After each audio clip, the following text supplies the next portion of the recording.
Good evening, and welcome back to Bedtime and Historian. Imagine you've just woken up in a world without modern maps or quick travel. No alarm clock, no coffee, just the cold reality of muddy roads, wooden ploughs, and kings who spoke French at court even when ruling England. The year is around 1328, when the French King Charles IV dies without a son to follow him. The French nobles choose his cousin Philip of Valois as the new king, Philip VI. Across the Channel in England, a young king named Edward III watches this closely. Edward's mother is the sister of the dead French king, which gives him a blood claim to the throne through his female line. The French, however, prefer to keep the crown among men who have always lived on French soil and follow their own customs of succession. So, before you get comfortable, take a moment to like the video and subscribe, but only if you genuinely enjoy what I do here.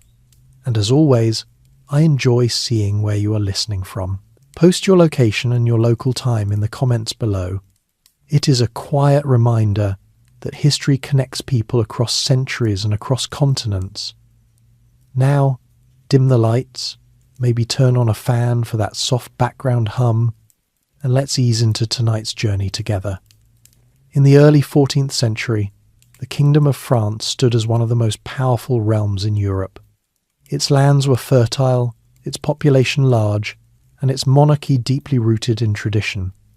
For generations, the Capetian kings had passed the crown directly from father to son.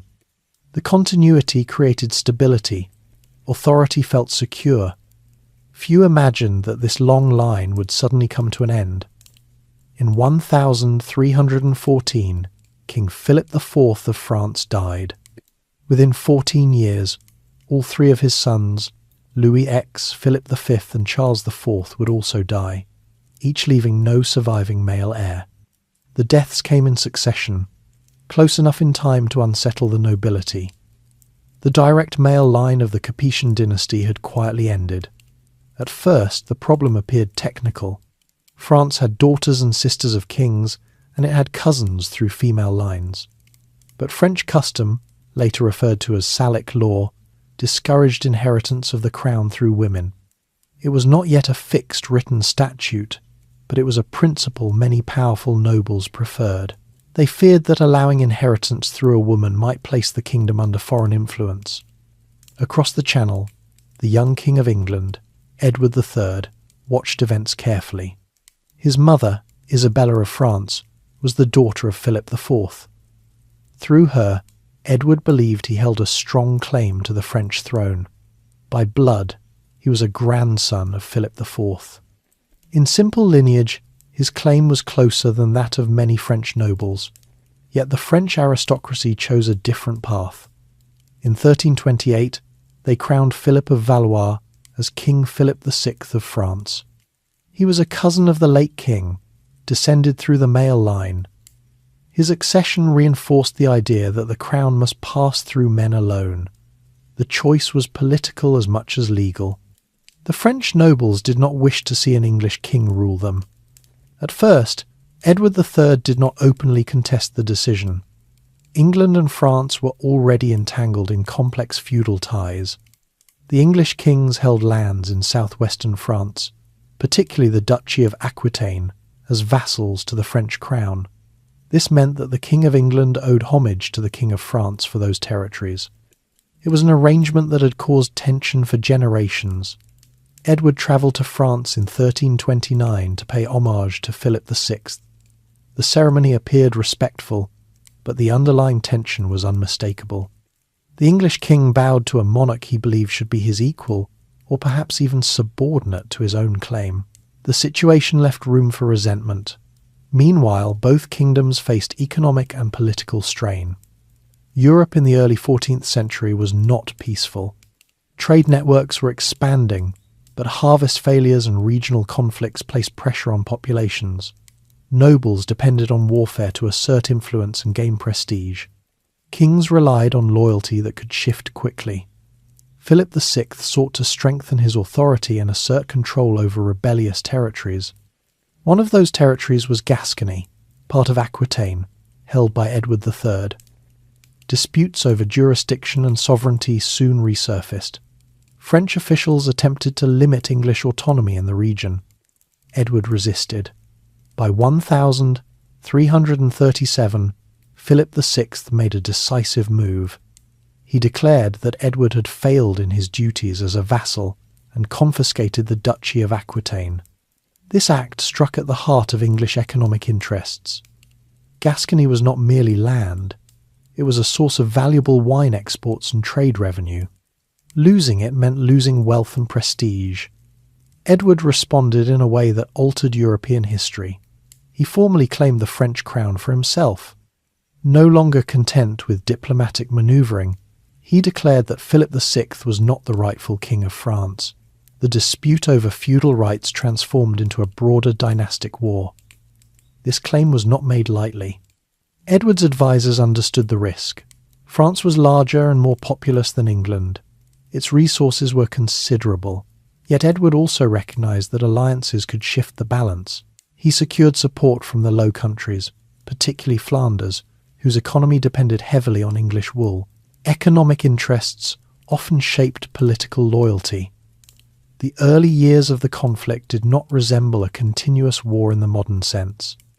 Instead, they unfolded as a series of campaigns, raids, and naval engagements. In 1340, the English fleet defeated the French navy at the Battle of Sluys. Control of the Channel allowed England to transport troops more safely. The victory signalled that the conflict would not remain confined to diplomacy. As Edward pressed his claim, the nature of kingship itself began to change. Both monarchs required unprecedented levels of taxation to fund their armies. Parliaments and representative assemblies gained greater influence because kings needed consent to raise revenue. The war quietly strengthened institutions that would later shape national governance. Within France, Philip VI worked to maintain unity among powerful regional lords. Loyalty was essential, but it was not guaranteed. Feudal obligations could be fragile. Some nobles calculated where their interests lay before committing troops. The war required coordination across vast territories, and communication moved slowly. In England, Edward III cultivated an image of chivalry and martial leadership. He revived interest in Arthurian legend and founded the Order of the Garter. These gestures reinforced his legitimacy and inspired loyalty among the nobility. War was not only about territory, it was also about perception and honour. By the early 1340s, it had become clear that neither side would quickly abandon its position. The dispute over succession had grown into something larger. Merchants felt the impact of disrupted trade. Villages experienced the passing of armies. Coastal communities feared raids. Ordinary people who had no voice in royal councils would carry much of the burden. The conflict would eventually last more than a century, though those living in 1337 could not yet see its full extent. They experienced it as an immediate crisis shaped by pride, inheritance, and competing visions of authority. The struggle began with a question of legitimacy, but it would soon expand into battles that redefined military practice and national identity. At its heart, the opening phase of the Hundred Years' War was not inevitable. It emerged from a combination of dynastic uncertainty, economic rivalry, and political ambition. The death of a king without a son created an opening. Decisions made by nobles hardened into principle. Pride transformed disagreement into confrontation. As Edward III prepared his campaigns, Europe watched. Alliances were negotiated. Armies gathered. The Channel, once simply a stretch of water between neighbours, became a strategic frontier. The stage was set for clashes that would shape both kingdoms in ways neither could fully anticipate. The war did not begin with a single dramatic moment, but with a series of deliberate steps. Each decision narrowed the path back to peace. Each assertion of right deepened the divide. By the time swords were drawn in earnest, the political arguments had already reshaped the relationship between England and France. In the quiet before the first major land battles, the outlines of a long conflict had already formed. Two kings claimed legitimacy. Two courts mobilized resources. and two peoples began to understand themselves not merely as neighbouring realms, but as rivals in a contest that would extend beyond a generation. When open war finally came, it did not arrive as a sudden storm. It unfolded through calculated movements, shifting alliances, and a steady tightening of resolve. Edward III had declared his claim to the French crown, but a declaration alone did not win kingdoms. It required ships, soldiers, coin, and patience. In 1338, Edward crossed to the continent to build support among the princes of the Low Countries and the rulers of the Holy Roman Empire. These regions were not united under a single authority, and many towns depended economically on English wool for their textile industries. Edward understood this dependency and used it carefully.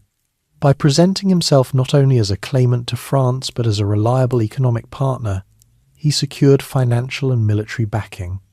War in the 14th century often depended as much on trade agreements as on battlefield courage.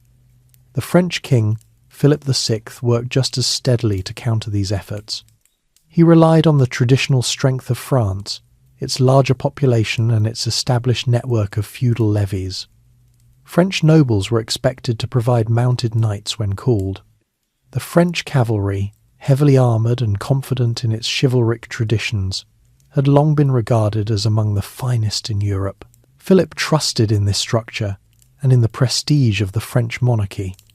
One of the earliest major engagements of the war occurred at sea.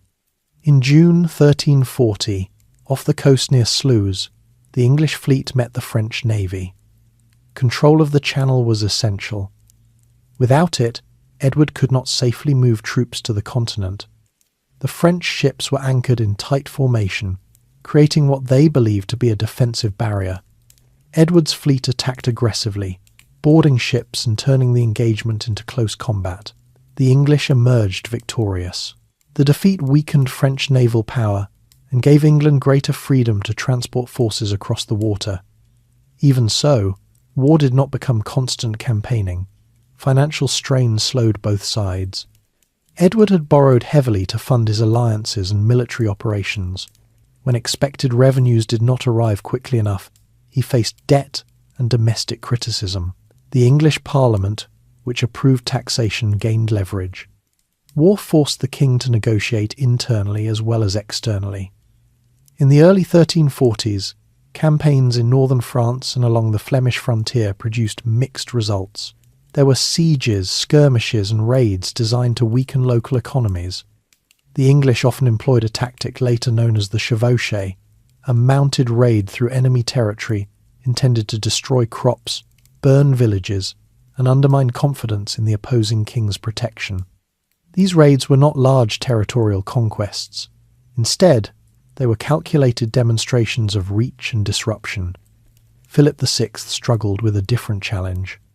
The French crown was powerful, but it was not absolute. Regional lords guarded their autonomy.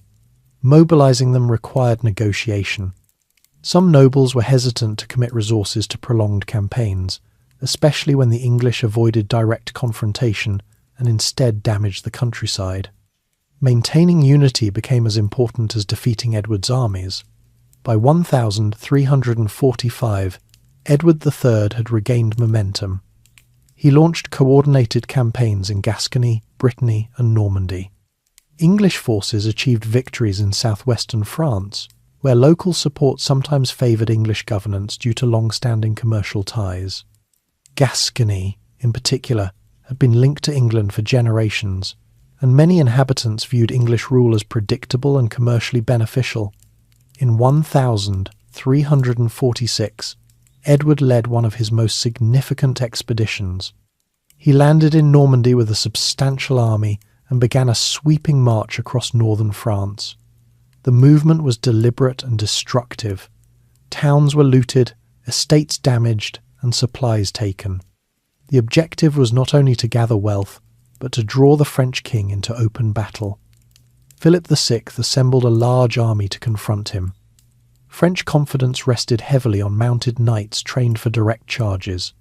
Chivalric culture valued personal bravery and decisive engagement. The English army, however, had developed a different structure. It relied on disciplined infantry formations supported by large numbers of longbowmen. The English longbow, requiring years of training, could send arrows with considerable force and speed. It was not new, but its systematic use would soon prove decisive. As the two armies manoeuvred in late summer of 1346, Edward chose his ground carefully near the village of Crécy. He positioned his forces on a slight rise, placing archers along the flanks and infantry in the centre. Defensive preparation was deliberate. Stakes were driven into the ground to disrupt cavalry charges. The English waited. Philip VI arrived with a numerically superior force, but coordination faltered. The French army included not only knights but also Genoese crossbowmen. Rain had fallen earlier, affecting the crossbow's strings. The English longbowmen, accustomed to protecting their equipment, were ready. When battle began, English arrows fell rapidly and in large numbers. French cavalry charges followed, but they met disciplined resistance and sustained volleys of arrows. Horses fell, formations broke. Confusion spread. The battlefield became disordered. By the end of the day, French losses were severe. Among the dead were high-ranking nobles whose absence would affect French politics for years. The Battle of Crécy did not end the war, but it altered perceptions. The traditional dominance of mounted knights had been challenged. Infantry and missile troops, properly positioned, could withstand and defeat heavily armoured cavalry. Military organisation began to shift gradually across Europe.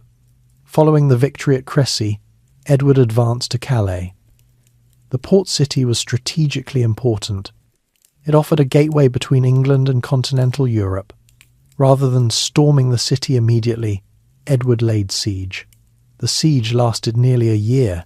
Supplies dwindled inside the walls. Starvation and disease became pressing concerns for the inhabitants. Philip VI attempted to relieve the city, but could not force the English to withdraw. In 1347, Calais surrendered. Edward expelled much of the local population and replaced them with English settlers. Calais would remain under English control for more than 2 centuries. Its capture provided England with a permanent foothold on French soil. Yet even as England celebrated its gains, a far more devastating force approached Europe. In 1347 and 1348, the Black Death began to spread across the continent. Carried by trade routes, the plague moved through ports and into inland towns. It did not distinguish between peasant and noble. Mortality rates were staggering. Entire communities were altered within months. The war paused, not because peace had been negotiated, but because society itself was under strain. Armies could not function normally when populations were declining and fear was widespread. Labour shortages changed economic relationships. Survivors demanded higher wages. Social structures shifted. For Edward III and Philip VI, the plague introduced new uncertainties. Tax bases shrank. Military recruitment became more difficult. Governance required adaptation. The conflict that had begun as a contest over dynastic legitimacy now intersected with demographic crisis. By the early 1350s, Europe was emerging from the first wave of plague, but nothing was quite the same. Fields lay untended in some regions. Trade networks had been disrupted. Political authority was tested by both war and disease. Yet neither England nor France abandoned its claims. The early phase of the 100 Years' War had established patterns that would endure. England relied on mobility, disciplined archers, and strategic raids. France relied on manpower and traditional feudal structures. Though lessons from Crécy would not be forgotten, the rivalry hardened into expectation. A generation was growing up for whom conflict between the two kingdoms felt normal. Edward III's assertion of his claim had moved beyond words. Through victories at sea and on land, he demonstrated that England could challenge France directly. Philip VI, though wounded politically, maintained his throne and continued resistance. The struggle was no longer theoretical. It had reshaped coastlines, economies, and military thinking. The coming years would test both kingdoms further. The next major confrontation would bring an even more dramatic outcome. one that placed a king in captivity and forced both sides to reconsider the cost of ambition. In the years following the fall of Calais and the first wave of plague, neither kingdom abandoned its ambitions. The war resumed in phases, shaped by recovery and renewed calculation. Edward III remained determined to press his claim, while France sought to regain stability under a monarchy that had endured defeat but not collapse. By the mid-1350s, the focus of English operations shifted once more towards southwestern France. Gascony had long been an English possession, and from there campaigns could be launched into deeper French territory. Edward's eldest son, Edward of Woodstock, later known as the Black Prince, took on increasing responsibility. He had grown up during the early campaigns and had observed both success and hardship. Now he would command independently. In 1355, the Black Prince led a mounted raid across southern France. The expedition followed the familiar pattern of the chevauchée: rapid movement, destruction of supplies, and pressure on local authority. Towns that resisted were looted, crops were damaged.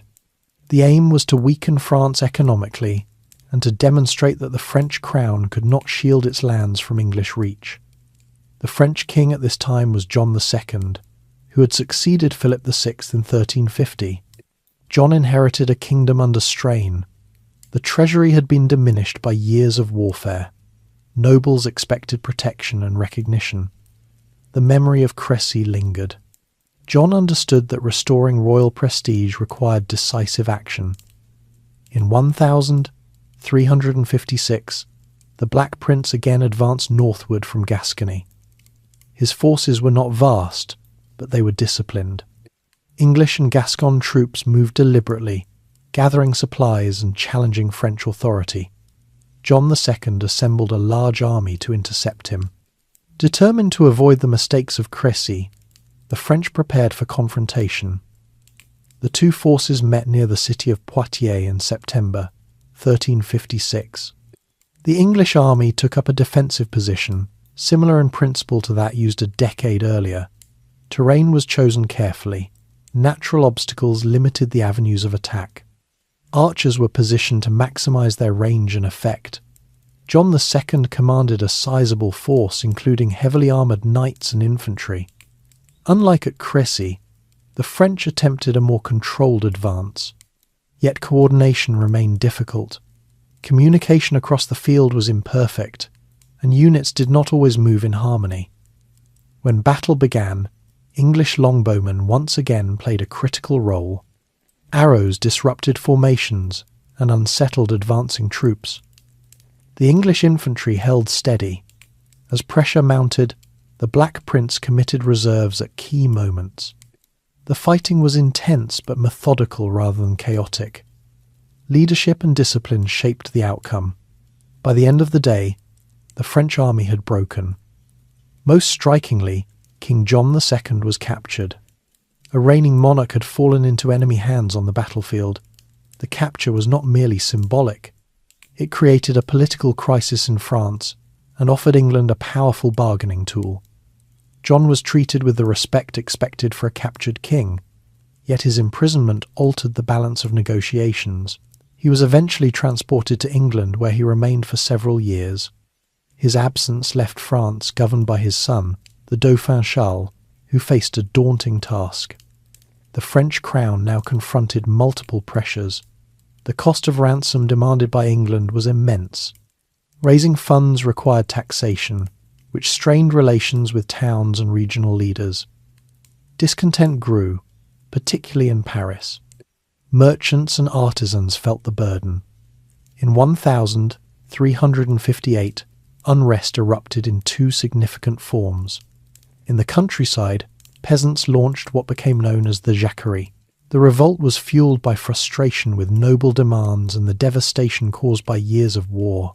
Castles were attacked, and local authority was challenged. Though the uprising was eventually suppressed, it revealed deep social tension. At the same time, political unrest stirred in Paris under the leadership of Etienne Marcel, a prominent figure in the city's administration. Marcel sought reforms that would limit royal power and increase representation for urban interests. With the king in captivity, negotiations between the crown and the Estates General became complex. Authority appeared uncertain. The Dauphin Charles navigated these challenges cautiously. He worked to restore order while avoiding open fragmentation. His approach contrasted with the more confrontational style of earlier leadership. Gradually, he regained control of Paris and stabilized the monarchy. Meanwhile, Edward III saw opportunity. In 1359, he launched another campaign into northern France, seeking to capitalize on French weakness and secure more favorable terms. Yet warfare was costly on both sides. Armies required payment. Weather and supply difficulties complicated operations. Neither side achieved a decisive breakthrough during this campaign. Negotiations resumed, leading to the Treaty of Bretigny in 1360. The terms were significant.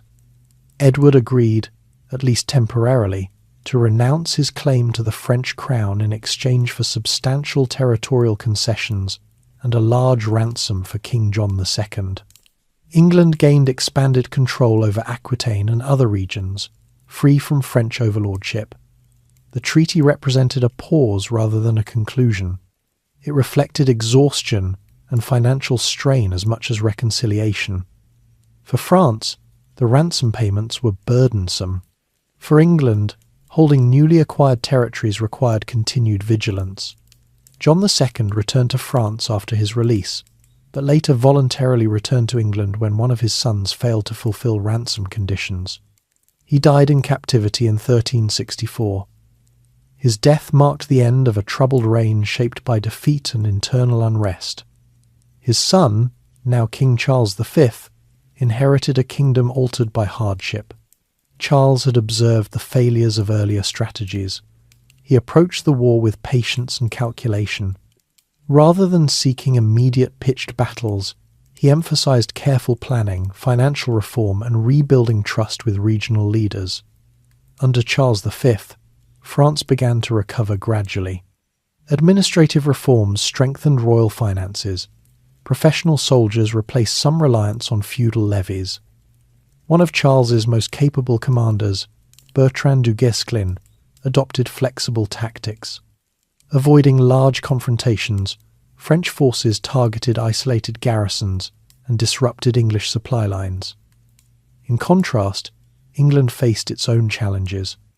The Black Prince, though victorious at Poitiers, governed Aquitaine with difficulty. Local resistance increased, particularly when heavy taxation was imposed to fund campaigns in Spain. Health problems further limited his effectiveness. By the late 1360s, hostilities resumed despite the Treaty of Bretigny. Charles V methodically reclaimed territories that had been ceded to England. French strategy focused on attrition and endurance. English strongholds fell one by one, often through siege rather than open battle. Edward III, aging and facing domestic concerns, found it increasingly difficult to sustain momentum abroad. Financial strain reappeared, political tensions simmered within England. The generation that had celebrated Crécy and Poitiers was giving way to one less certain of permanent advantage. As the decade closed, the war had shifted in character. The dramatic capture of a king had given way to slower campaigns of reconquest. Military innovation continued quietly. Administrative structures evolved in response to sustained conflict. Both kingdoms were adapting. The struggle that began with a disputed crown had now produced captured monarchs, popular uprisings, territorial exchanges, and strategic reconsiderations. It had tested the resilience of institutions and the loyalty of subjects, and it had revealed that neither swift victory nor simple settlement would define its course. The later years of Edward III's reign unfolded in a quieter, more uncertain rhythm. The early triumphs at Crécy and Poitiers had brought prestige and territorial gain, yet maintaining those gains required constant effort. As France regrouped under Charles V, the balance began to shift gradually. Charles V did not seek large, dramatic battles. He had studied the defeats suffered by his father and understood the risks of meeting English forces on terms that favoured longbowmen and defensive positioning. Instead, he relied on steady pressure. French commanders retook towns through sieges, negotiation, and calculated manoeuvre. Fortified positions were isolated. Garrisons were starved or persuaded to surrender. Bertrand du Guesclin played a central role in this approach. Appointed Constable of France, he avoided reckless engagement. His methods emphasized patience and local advantage. Rather than charging into arrow fire, French forces learned to exploit terrain and timing.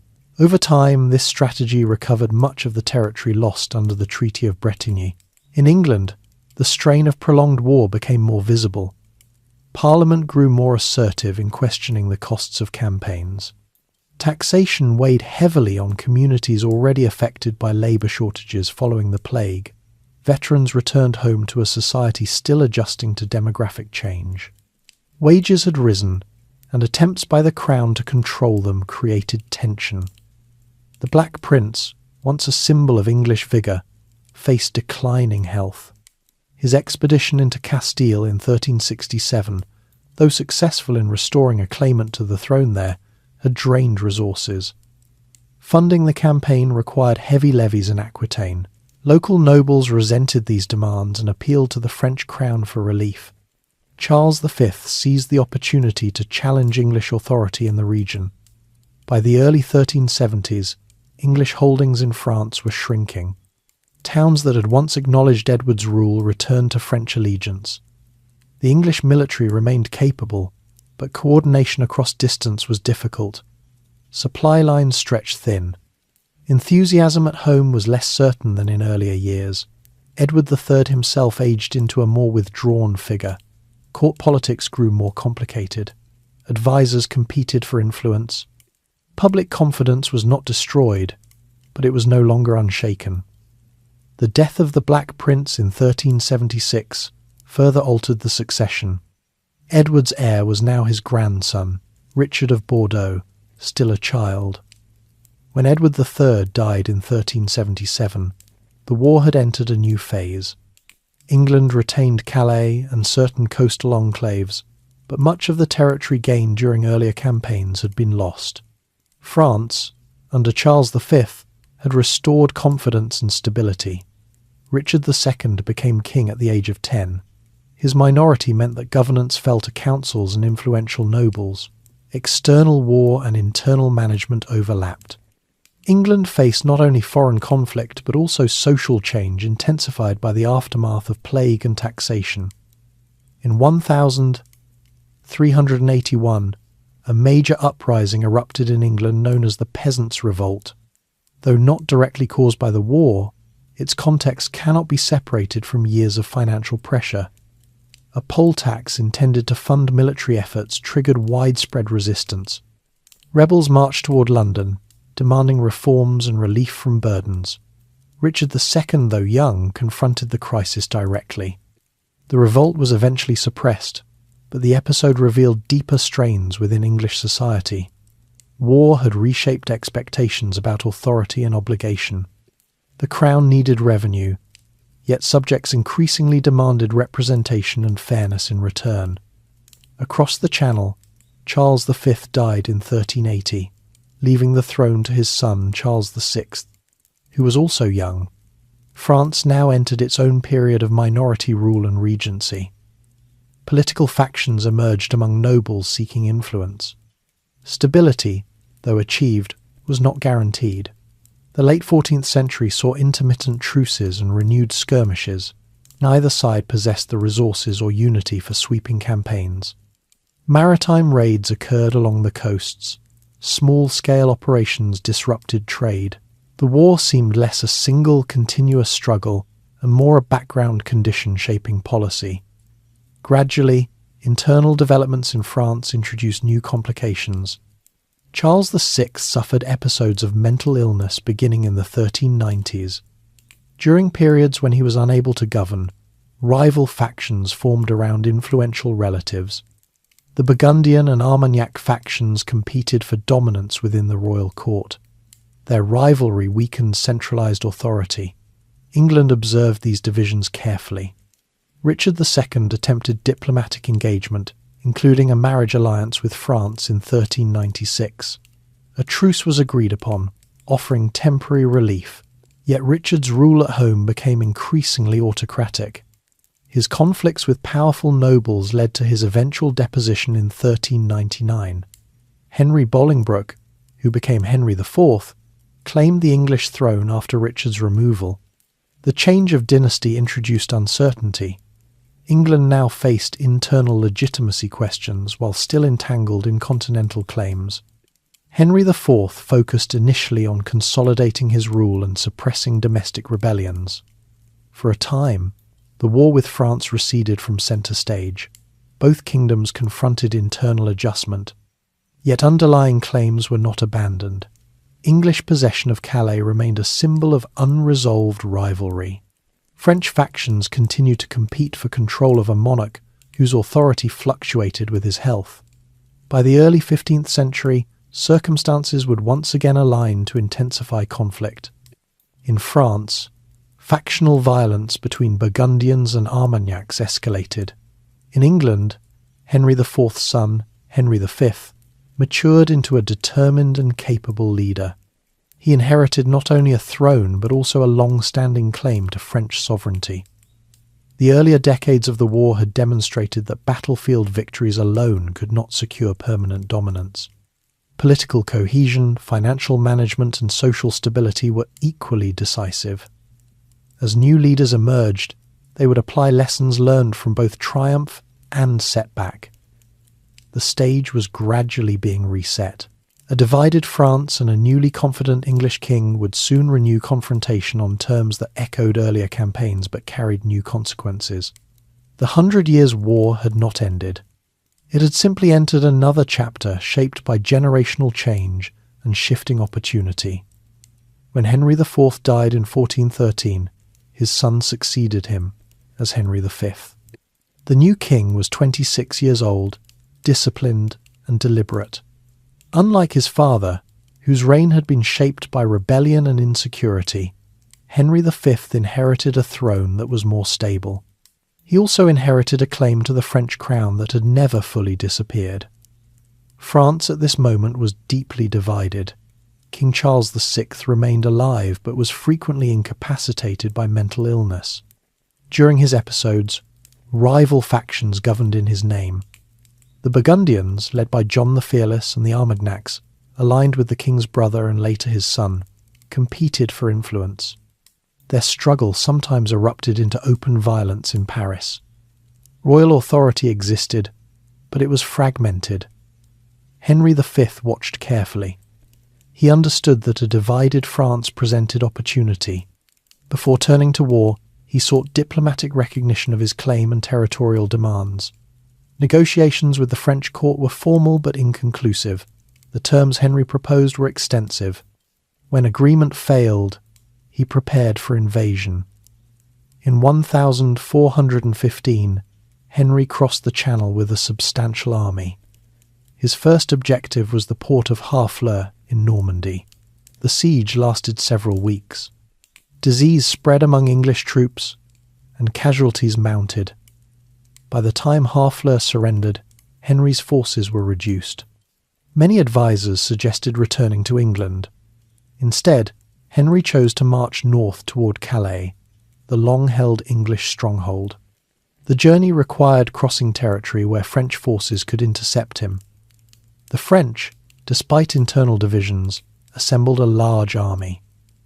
Nobles from various regions answered the call. The objective was clear: prevent the English from reaching safety. The two armies encountered each other near the village of Agincourt in October 1415. Heavy rain had recently fallen. The ground was soft and narrow between wooded areas. Henry positioned his troops carefully, as Edward III had done decades earlier. Longbowmen formed a crucial component of his line. The French army, larger and heavily armoured, advanced across muddy terrain. Movement was slow. The ground hindered cavalry and compressed formations. English archers released volleys that disrupted momentum. When French forces reached the English line, they were already fatigued and disordered. Close combat followed, but the conditions favoured the defenders. By the end of the day, French losses were severe. Many high-ranking nobles were killed or captured. Henry V's victory at Agincourt became one of the most recognised moments of the war, yet it did not immediately grant him control of France. It demonstrated capacity, not conclusion. After returning briefly to England, Henry launched further campaigns beginning in 1417. This time the objective was systematic conquest rather than a single march. Normandy became the focus. Town after town fell to English forces through siege and negotiation. Discipline and organisation characterised the campaign. Henry established administrative control over captured territories, reinforcing English authority. Meanwhile, French internal conflict intensified. In 1419, John the Fearless was assassinated during a meeting with the Dauphin Charles. The event deepened division. The Burgundian faction, now led by Philip the Good, turned decisively against the Dauphin and aligned with Henry V. The alliance shifted the political landscape. With Burgundian support, Henry advanced his position further. In 1420, negotiations produced the Treaty of Troyes. The agreement recognised Henry V as heir to the French throne and regent during Charles VI's lifetime. It also arranged Henry's marriage to Catherine of Valois, the French king's daughter. The Dauphin Charles was effectively disinherited in the eyes of the treaty's signatories. The treaty did not end resistance, but it altered legitimacy. For the first time, an official French document acknowledged an English king as future ruler of France. Henry had achieved through diplomacy what earlier monarchs had sought primarily through battle. Yet the situation remained fragile. Control on paper did not guarantee obedience across all regions. Supporters of the Dauphin continued to resist. France was not unified under the treaty. Instead, it was partitioned between competing claims. In 1422, events shifted again. Henry V died unexpectedly, likely from illness, at the age of 35. Shortly afterward, Charles VI also died. According to the Treaty of Troyes, the infant son of Henry V and Catherine of Valois, Henry VI, became king of both England and France. He was less than a year old. A dual monarchy now existed in theory. In practice, governance depended on regents. In England, the Duke of Bedford and the Duke of Gloucester assumed leadership roles. In France, English-aligned administrators sought to maintain authority in territories under their control.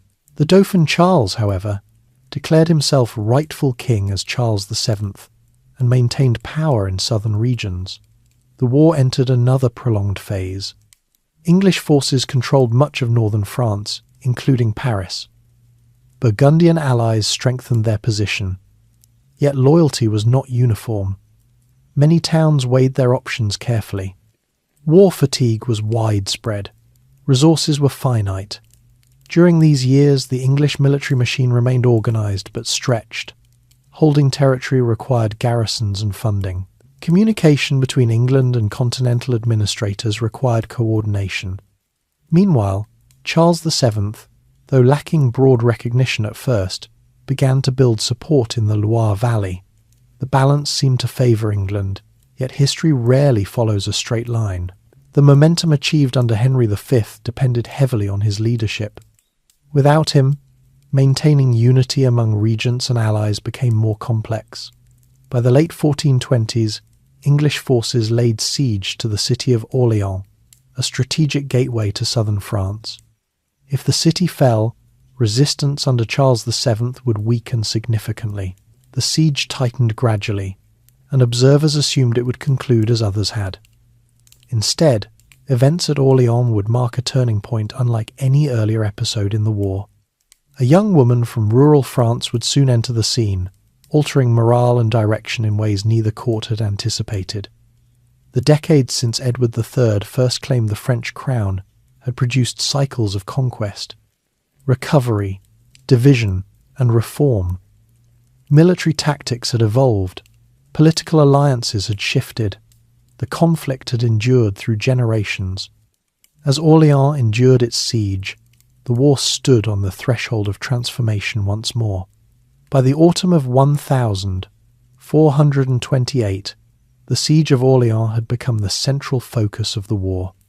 English forces, supported by Burgundian allies, encircled the city with a series of fortified positions designed to restrict movement and starve defenders into submission. Orléans stood along the Loire River, and its location made it strategically vital. If it fell, English control could extend further into territories still loyal to Charles VII. Inside the city, supplies were limited but not yet exhausted. Morale fluctuated. Some believed relief would come, others feared that resistance would only delay the inevitable. Charles VII, whose authority was strongest in the south, faced criticism for failing to break the siege. His court at Chinon remained uncertain, cautious, and financially strained. It was during this period that a young woman from the village of Domremy arrived in the wider political landscape. Her name was Joan. She was the daughter of a farmer, without noble background or formal military training, yet she claimed to have received divine guidance instructing her to support Charles VII and drive the English from France. Joan first sought an audience with local commanders in early 1429. Initial reactions were sceptical. France had endured decades of conflict. Unconventional claims were treated cautiously. However, the situation at Orléans was serious enough that unconventional measures gained attention.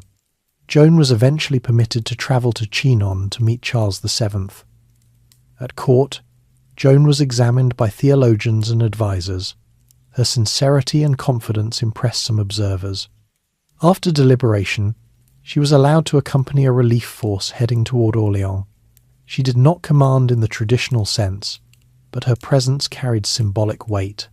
She wore armour, carried a banner, and insisted on direct action. In April 1429, Joan entered Orléans. Her arrival coincided with renewed determination among the defenders. French commanders, some initially cautious about her influence, found that morale rose visibly.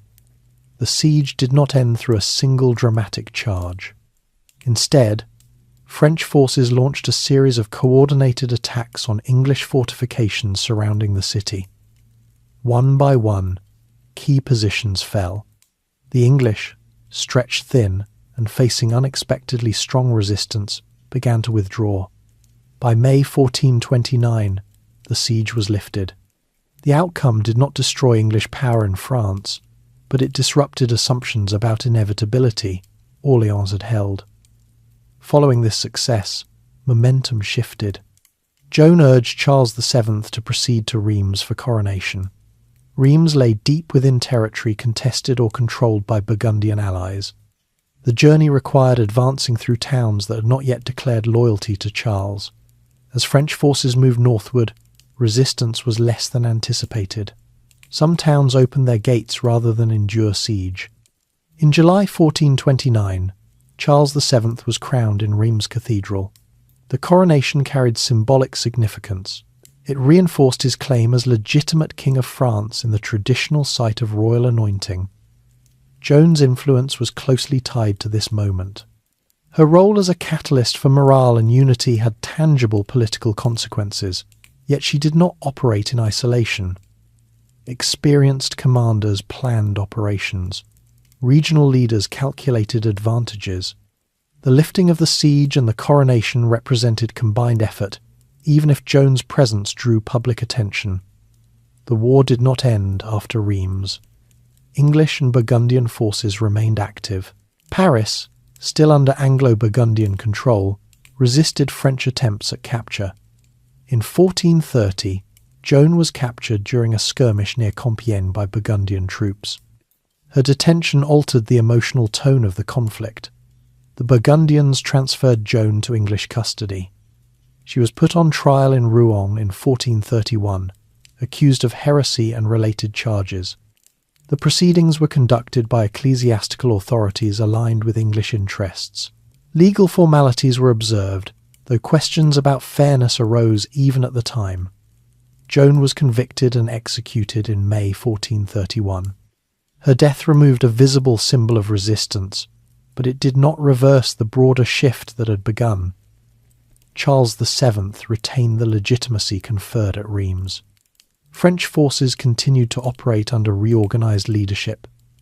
Meanwhile, political dynamics shifted again. In 1435, the Treaty of Arras reconciled Charles VII with Philip the Good of Burgundy. The alliance between Burgundy and England, crucial to earlier English success, dissolved. Without Burgundian support, English positions in France became more vulnerable. Charles VII pursued reforms that strengthened the French monarchy structurally. He established a more permanent taxation system to fund standing forces. Rather than relying solely on feudal levies, France began developing a more centralized military apparatus. This change reduced dependence on unpredictable noble contingents. English governance in France faced increasing strain. Holding territory required constant funding. Domestic concerns in England diverted attention and resources. Henry VI, now older, lacked the decisive leadership associated with his father. His reign was marked by internal factionalism. Throughout the 1440s, French forces regained ground steadily. Campaigns were organised with improved artillery, reflecting advancements in gunpowder technology. Sieges became more efficient. English strongholds fell incrementally. The memory of Joan persisted in France, not only as a figure of faith but as a symbol of restored confidence. Her trial would later be reviewed, and she would be declared innocent decades after her death. Yet during these years, practical military reform mattered as much as symbolic inspiration. By the early 1450s, the English position in France had narrowed considerably. Only a few key territories remained under their control. The long contest that had begun with dynastic dispute was approaching its conclusion. The Siege of Orleans had marked a turning point not because it ended the war immediately, but because it reversed a pattern. For the first time in decades, French forces moved consistently forward rather than recovering lost ground. Institutional reform, political reconciliation, and sustained strategy reinforced this shift. The conflict would soon close with final campaigns in southwestern France. What remained of English continental ambition would be tested in a last series of engagements. By the early 1440s, the structure of the war had changed in ways that were less dramatic than Agincourt or Orleans, but far more decisive. The conflict no longer revolved around sudden battlefield encounters between mounted nobles. It now depended on administration, taxation, artillery, and sustained coordination. Charles VII had learned from decades of instability, and he understood that reclaiming France required institutional strength as much as courage. One of his most significant reforms was the creation of a more permanent royal army. Earlier phases of the war had relied heavily on feudal levies, nobles who provided troops for limited periods. This system lacked consistency. Commanders changed. Discipline varied. Loyalty depended on personal obligation. Charles VII sought to reduce this unpredictability. Through the establishment of the Compagnies d'Ordonnance in the 1440s, he created units of cavalry that were paid and maintained directly by the crown. These forces were not summoned temporarily. They existed as a standing presence. Financing such forces required stable revenue. The French monarchy expanded the taille, a direct tax that became more regularized. Though taxation remained unpopular, it provided predictable income for defense. Over time, the Crown's ability to collect funds without constant negotiation strengthened central authority. The monarchy that had once struggled to coordinate feudal loyalties now developed administrative continuity. At the same time, artillery technology advanced steadily. Gunpowder weapons were not entirely new, but their reliability improved. Cannons became more mobile and more accurate. Sieges, once prolonged affairs dependent on starvation and negotiation, could now be shortened through bombardment. Fortified walls that had resisted arrows and traditional siege engines proved vulnerable to sustained cannon fire. England faced contrasting circumstances. Henry VI, unlike his father, did not project martial energy. His personality inclined toward piety and gentleness rather than command. English governance in France relied heavily on appointed regents and military captains. Without Burgundian alliance, maintaining influence across northern territories became increasingly difficult. The Duke of Bedford, who had overseen English interests in France after Henry V's death, died in 1435. His absence weakened coordination. English positions in Paris and Normandy were still formidable, but they required reinforcement and financial commitment from across the Channel. Domestic priorities in England, including tensions among noble families, competed for attention. French advances during the 1440s were methodical. Towns that had long been contested shifted allegiance. Normandy became a primary objective. In 1449, hostilities resumed decisively after a fragile truce period. Charles VII launched a campaign aimed at reclaiming the region that Henry V had conquered decades earlier. French forces moved through Normandy with improved organisation. Key towns fell in succession. English defenders, though experienced, were outnumbered and often isolated. Artillery reduced fortifications that once would have required lengthy blockades. The cumulative effect of these operations narrowed English control significantly. In 1450, the Battle of Formigny dealt a heavy blow to English efforts to hold Normandy. French artillery and coordinated infantry tactics proved effective against English positions. Reinforcements from England were limited.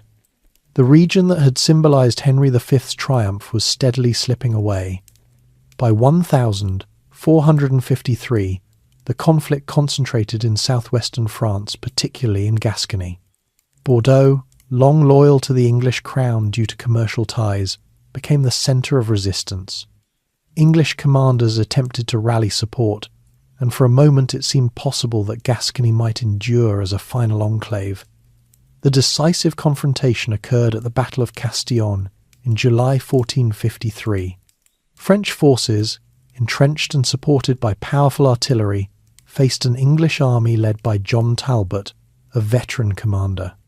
Talbot, confident from past experience, launched an attack without fully assessing the strength of French defensive positions. The French cannons inflicted heavy casualties. Talbot himself was killed during the engagement. The defeat at Castillon effectively ended major English military presence in southwestern France. Bordeaux surrendered shortly thereafter. By the end of 1453, England retained only Calais and its surrounding Pale on the continent. The extensive territories claimed and contested over generations had been lost. Though no formal peace treaty immediately concluded the war, active large-scale combat ceased. After more than a century of intermittent struggle, the 100 Years' War had run its course. Its duration had not been a continuous stream of battles, but a sequence of phases shaped by shifting leadership, plague, reform, and opportunity. The consequences were profound. France emerged with a stronger centralized monarchy. The authority of the crown, once constrained by feudal fragmentation, had expanded. Permanent taxation and standing forces became enduring features of governance. The war had accelerated the transition from medieval feudal structures toward early modern statehood. England, in contrast, faced internal instability soon after the war's end. The loss of French territories reduced continental entanglement, but intensified domestic rivalries. Within 2 years of Castillon, conflict between the houses of Lancaster and York erupted into what became known as the Wars of the Roses. The financial strain and political tensions accumulated during the long French conflict contributed to this unrest. Culturally, the war reshaped identity. In earlier centuries, the English ruling elite had maintained close ties to French language and custom. Over time, distinctions hardened. English increasingly became the language of administration and literature within England. In France, loyalty to the Valois monarchy strengthened regional cohesion. Shared struggle fostered emerging national consciousness on both sides. Military practice had also evolved permanently. The dominance of heavily armoured cavalry declined relative to disciplined infantry and missile troops. The integration of artillery into battlefield and siege operations changed fortification design across Europe. Warfare became more technical, requiring logistical planning and sustained funding. For ordinary people, the war's legacy was mixed. Some regions endured repeated devastation from raids and sieges. Others experienced administrative reforms that brought greater consistency to taxation and law. Generations grew up knowing no true peace between the two crowns. Yet by the mid-15th century, a different political landscape had formed. The claim that Edward III had first advanced in 1337, rooted in dynastic argument and personal ambition, had not succeeded in placing an English monarch permanently on the first French throne. Instead, it had produced a long transformation. France consolidated, England withdrew. Both kingdoms entered new phases, shaped by lessons learned in prolonged conflict. As Calais remained the last English foothold in France, it stood less as a symbol of expansion and more as a reminder of a century defined by assertion and resistance. The Channel, once crossed repeatedly by armies, would gradually resume its role as boundary rather than bridge. The war had begun with uncertainty over succession. It ended with clearer distinctions between kingdoms that would continue to interact, trade, and sometimes compete, but no longer contest a shared crown with sustained military force. The 100 Years' War did not conclude in a single ceremony or proclamation. It faded as campaigns ceased and attention shifted inward. Yet its imprint on governance, military organisation, and collective identity endured long after swords were set aside. When large-scale fighting in France came to an end in 1453, England did not experience a simple return to stability. The loss of almost all continental possessions altered political expectations at home. For more than a century, English kings had justified taxation, military organisation, and noble cooperation through campaigns in France. Now that objective had vanished, but the financial and political structures built to sustain it remained. Henry VI was still king. Unlike his father, he had never led armies personally into France. His reign had been shaped by regency councils, factional influence, and gradual territorial decline overseas. The final defeats in Gascony and Normandy did not produce immediate revolt, yet they weakened confidence in royal leadership. The English nobility had long derived prestige and wealth from service in France. Commanders who once governed continental territories now returned home. Some brought experience and ambition without clear outlets. The redistribution of influence within England intensified competition among powerful families. Financial strain compounded these tensions. War had required borrowing and taxation. With continental revenues gone, the crown's resources tightened. Royal patronage grants of land, offices, and favour became more contested. When a monarchy lacks surplus resources, favour becomes scarce, and scarcity encourages rivalry. In 1453, the same year as the Battle of Castillon, Henry VI experienced a severe mental breakdown. For a period, he was unable to govern effectively. The condition recalled, in unsettling parallel, the earlier incapacity of Charles VI of France. England now faced its own uncertainty of authority. During Henry's incapacity, Richard, Duke of York, was appointed Protector of the Realm. York possessed a strong dynastic claim to the throne through descent from Edward III. His appointment was initially presented as temporary stewardship rather than rebellion. Yet political divisions deepened between supporters of York and those loyal to the king's Lancastrian faction. These divisions escalated into armed conflict beginning in 1455, marking the opening of what later became known as the Wars of the Roses. Though separate from the 100 Years' War in cause and geography, this internal struggle cannot be separated from the long French conflict and its underlying pressures. Decades of military mobilization had accustomed nobles to raising troops. Disputes over legitimacy had already shaped political culture. The habits of warfare were not easily set aside. While England turned inward, France continued to consolidate. Charles VII strengthened administrative institutions that would endure beyond his reign. Royal authority extended more uniformly across territory. Taxation systems stabilized. A permanent army became an accepted feature of governance. The contrast between the two kingdoms was clear. France emerged from the conflict more centralized. England entered a period of dynastic instability. Yet this divergence did not mean permanent imbalance. Both realms would continue evolving under new leadership. In France, the later years of Charles VII's rule focused on maintaining gains. Artillery units became standard components of royal forces. Fortifications were redesigned to withstand cannon fire. The crown increasingly appointed officials based on competence rather than solely on noble birth. Bureaucracy expanded gradually. Trade networks also recovered. Regions long affected by raids and sieges began rebuilding infrastructure. Markets reopened with greater security. The Loire Valley, once threatened by English advance, became a centre of royal patronage and cultural development. When Charles VII died in 1461, his son Louis XI succeeded him. Louis continued policies of centralisation, though with his own distinctive methods. He worked to limit the power of large nobles and to strengthen direct royal control. The monarchy that Louis inherited was stronger than the one his grandfather had governed during the crisis years. Meanwhile, England's internal conflict continued through shifting victories between Lancastrian and Yorkist factions. In 1461, Edward IV, a Yorkist claimant, took the throne after defeating Lancastrian forces. The crown changed hands multiple times over the next decades. Though France was no longer the central battlefield, the experience of prolonged external war had shaped the political environment in which these struggles unfolded. Calais remained England's final continental possession. It served as a trading hub and symbolic reminder of former ambitions.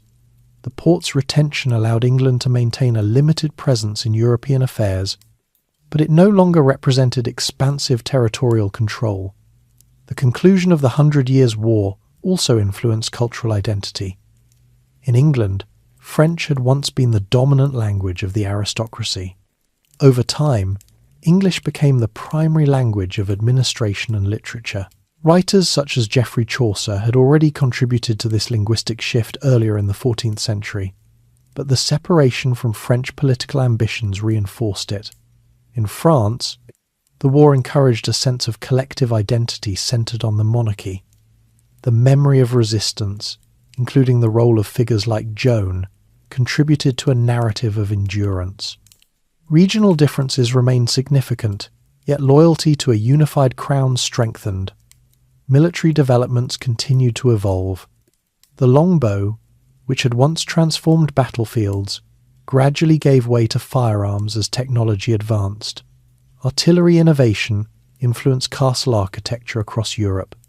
The age of feudal cavalry dominance had been permanently altered. Economically, both kingdoms adapted to post-war conditions. England redirected attention toward maritime trade and domestic development. France focused on rebuilding agricultural productivity and strengthening internal markets. War had disrupted patterns, but recovery created new opportunities. The diplomatic relationship between the two kingdoms also changed. Though rivalry persisted, open claims to each other's crowns diminished. Diplomatic marriages and negotiated truces replaced large-scale invasions. The memory of devastation tempered appetite for renewed, prolonged conflict. The war's duration, spanning more than a century, meant that few individuals experienced its entire arc. It began in 1337 under Edward III and Philip VI and effectively concluded in 1453 under Henry VI, and generations were born, lived, and died within its context. The conflict became a backdrop to daily life. As England's Wars of the Roses unfolded, France observed but did not intervene extensively. Internal consolidation remained the priority. When Henry Tudor eventually claimed the English throne as Henry VII in 1485, ending the Wars of the Roses, a new dynasty emerged.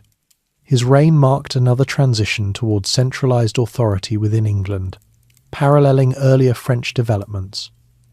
By the close of the 15th century, Both kingdoms had moved into a different political landscape from the one that existed when Edward III first asserted his claim. The medieval framework of overlapping feudal obligations had shifted toward more defined territorial sovereignty. Kings ruled more directly. Armies were increasingly professional. Tax systems were more structured. The 100 Years' War, though rooted in dynastic dispute, had accelerated these transformations. It did not create modern nation-states instantly, but it advanced the processes that made them possible. Governance became more bureaucratic. Warfare became more organized and technological. Identity became more closely tied to territorial kingdoms rather than personal allegiance to a cross-channel aristocracy. In the quiet decades after 1453, rebuilding replaced campaigning. Fields once trampled by armies were cultivated again. Towns repaired walls and reopened markets. Political energy redirected from continental conquest to internal management. The memory of long conflict did not disappear. It shaped chronicles, legal reforms, and collective understanding of monarchy. Yet daily life gradually detached from the immediacy of siege and raid. Stability, though imperfect, returned. The war had altered both England and France in lasting ways. It had begun with a question of inheritance and concluded with clearer distinctions of sovereignty. The Channel became less a contested corridor and more a recognized boundary. As the 15th century progressed, Europe itself entered broader change. Exploration, technological innovation, and intellectual movements would soon reshape the continent further. The kingdoms that had endured a century of rivalry now faced new horizons beyond the arguments of 1337. Although open warfare between England and France subsided after 1453, the legacy of the conflict continued to shape governance, society, and political thinking on both sides of the Channel. The war had not merely transferred territory back and forth, it had redefined expectations about monarchy and responsibility. In France, the Valois monarchy emerged with greater structural authority than it had possessed a century earlier. The repeated necessity of funding defence had normalised permanent taxation. The taille became an established royal revenue rather than an emergency measure. This financial stability allowed the crown to maintain standing forces without relying entirely on feudal summons. The compagnies d'ordonnance, initially created for wartime need, continued as the core of a royal army. Their existence meant that the king possessed troops loyal directly to him. Over time, this reduced the independent military power of regional nobles. Authority became less personal and more institutional. Administrative offices also expanded. Officials trained in law and finance began to play larger roles in governance. Royal councils included men whose authority derived from expertise rather than lineage alone. The bureaucracy did not eliminate noble influence, but it altered its balance. Louis XI, who followed Charles VII, reinforced these developments. He worked persistently to reduce the autonomy of powerful dukes, including those in Burgundy. Through diplomacy, strategic marriages, and occasional conflict, he sought to integrate semi-independent territories more closely into the crown's domain. The Burgundian state, which had once played a decisive role in the war's middle phase, gradually declined after the death of Charles the Bold in 1477. French expansion absorbed some Burgundian lands. The fragmentation that had once weakened France during the war diminished further. In England, consolidation followed a different path. The Wars of the Roses, though distinct from the French conflict, were influenced by patterns established during prolonged warfare. Noble families accustomed to raising troops and commanding garrisons now applied similar methods in domestic rivalry. When Henry VII secured the English throne in 1485, he inherited a kingdom weary of internal strife. His approach emphasized fiscal caution and careful control of noble power. Rather than pursuing renewed continental conquest, he focused on stabilizing the monarchy at home. Henry VII strengthened royal finances by tightening oversight of revenue collection. Bonds and recognizances limited the independence of nobles. The crown regained economic footing gradually. England's attention shifted increasingly toward maritime trade and diplomacy rather than large-scale land campaigns in France. The linguistic and cultural effects of the 100 Years' War remained visible. In England, the use of English in government and literature became standard. French influence in vocabulary persisted, but the political separation reinforced distinct identity. The aristocracy no longer defined itself primarily through cross-channel estates. In France, loyalty to the crown grew more centralized. Regional dialects and customs remained strong, yet the monarchy increasingly represented a unifying authority. The memory of foreign occupation, particularly in northern territories, reinforced attachment to domestic sovereignty. Military evolution did not halt with the war's conclusion. The effectiveness of artillery during final campaigns influenced European fortification design. Walls grew lower and thicker to resist cannon fire. Engineers became as essential as knights. Firearms gradually supplemented or replaced traditional archery. Naval development also gained importance. Control of the Channel had been crucial during the conflict. Both kingdoms recognized the strategic necessity of maintaining capable fleets. Maritime strength would soon become central to future expansion beyond Europe. The war's long duration also affected economic patterns. Regions repeatedly targeted by chevauchés experienced demographic shifts. Some rural populations declined permanently. In other areas, reconstruction fostered innovation. Agricultural methods adapted to changing labor availability following plague and conflict. Trade networks realigned as well. English wool exports, which had once linked England closely to Flemish markets and influenced alliances, continued but under different political conditions. French wine exports recovered gradually. Merchants adapted to new boundaries. The legal concept of sovereignty evolved through the war's experience. Earlier medieval structures had tolerated overlapping loyalties and vassal obligations that crossed borders. The conflict demonstrated the instability of such arrangements. By its end, clearer territorial jurisdiction became preferred. Royal propaganda during the war had also shaped popular perception. Chronicles emphasized legitimacy, valor, and divine favor. Over time, these narratives contributed to national myths. Figures such as Henry V and Joan became part of collective memory, though interpreted differently across centuries. Educational institutions and record-keeping improved during and after the war. Administrative demands required documentation. Charters, tax rolls, and correspondence increased in volume. Historians today rely heavily on these records, many of which originated from wartime governance. The social fabric bore long-term marks. Veterans reintegrated into civilian life, sometimes receiving land grants or pensions. Widows and orphans required support structures. Religious institutions provided continuity amid uncertainty. Monasteries and churches recorded losses and memorials. Diplomatic relations between England and France did not vanish into hostility after 1453. Negotiations, truces, and occasional limited conflicts occurred, but none matched the sustained scale of the previous century. Mutual recognition replaced persistent claim.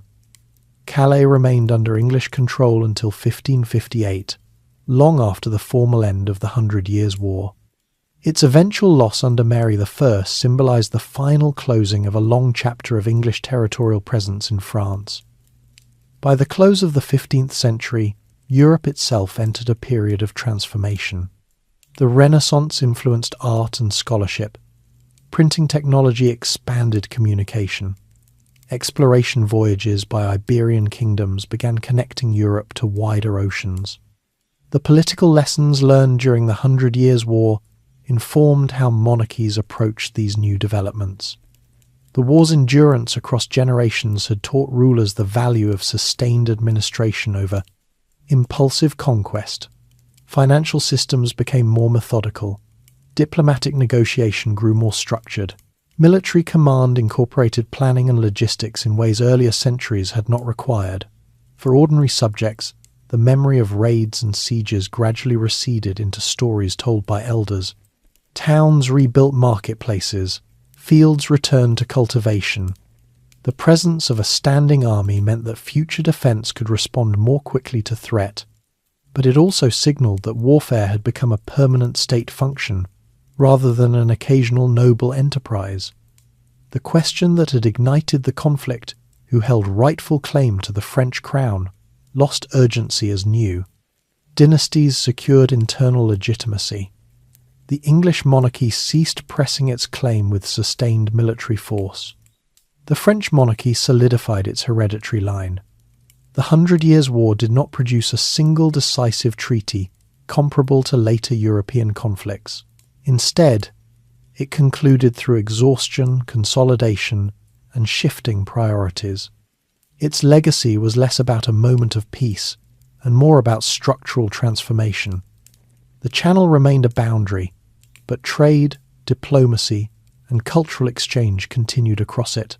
Rivalry would resurface in future centuries under different circumstances. Yet the age in which an English king could realistically attempt to rule France through dynastic claim had passed.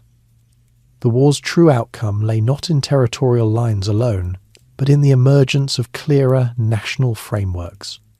Both England and France entered the early modern period, shaped by what they had endured and learned. By the early 16th century, the 100 Years' War was no longer an active memory for most people, yet its imprint remained embedded in institutions, borders, and expectations. The generation that had fought at Agincourt or defended Orléans had passed away. What endured was the structure they left behind. In France, the monarchy that emerged from the long conflict possessed tools unknown to its Capetian predecessors in 1337. Taxation had become routine rather than exceptional. A standing army existed not as an emergency measure, but as a permanent instrument of state. Royal courts and administrative councils functioned with continuity. Authority radiated more directly from the centre. This did not eliminate regional identity or noble ambition. Dukes and counts continued to wield influence. Yet their power operated within a clearer framework defined by the crown. The fragmentation that had once allowed English armies to exploit factional division had narrowed. The French crown also invested in infrastructure. Roads and fortifications were maintained with greater regularity. Cities such as Paris regained stability as centres of governance and culture. Trade across internal regions improved as security increased. The Loire Valley, which had served as a refuge during crisis years, developed into a seat of royal residence and patronage. In England, the Tudor dynasty that began with Henry VII focused on restoring internal order after decades of civil conflict. The monarchy's experience during the French War had demonstrated the risks of excessive noble autonomy. Henry VII employed financial oversight and strategic marriages to limit potential rivals. His approach was careful rather than expansive. Foreign policy under the early Tudors did not immediately pursue large-scale conquest in France. Instead, diplomacy and limited campaigns characterized relations. England remained attentive to continental affairs, but the ambition to claim the French crown receded into formality. The linguistic separation between ruling elites in the two kingdoms became more complete. In England, French ceased to function as the language of court and law. English literary culture expanded. The war had accelerated this shift by reinforcing political distinction. Identity increasingly aligned with territorial sovereignty rather than aristocratic heritage across borders.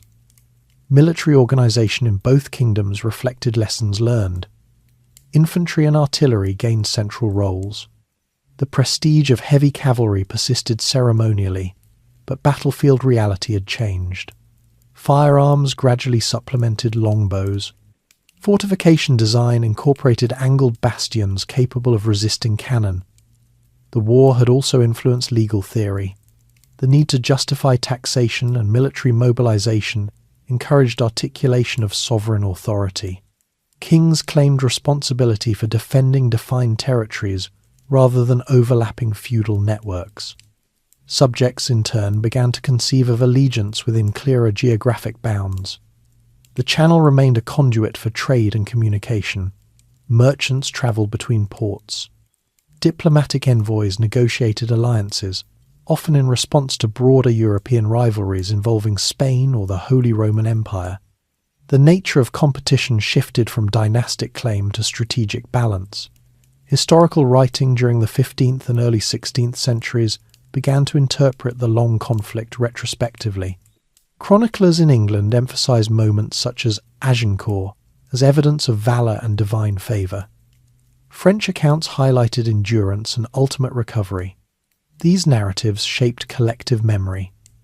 In France, the memory of Joan of Arc persisted in local tradition before formal rehabilitation processes later recognised her role more fully. Her story became intertwined with the broader narrative of resistance and legitimacy. In England, the image of Henry V endured as a model of disciplined kingship. Economically, the redirection of resources away from continental war allowed both kingdoms to invest domestically. In England, maritime ventures expanded gradually, laying groundwork for later exploration. In France, internal consolidation strengthened agricultural productivity and urban growth. The long arc of the 100 Years' War had demonstrated that sustained conflict demanded more than bravery. It required administrative continuity, financial planning, and adaptability.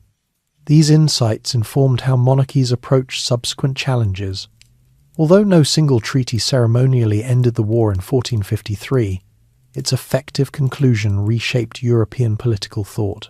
The idea that sovereignty should correspond to territorial boundaries gained prominence. Overlapping feudal allegiances across borders became increasingly impractical.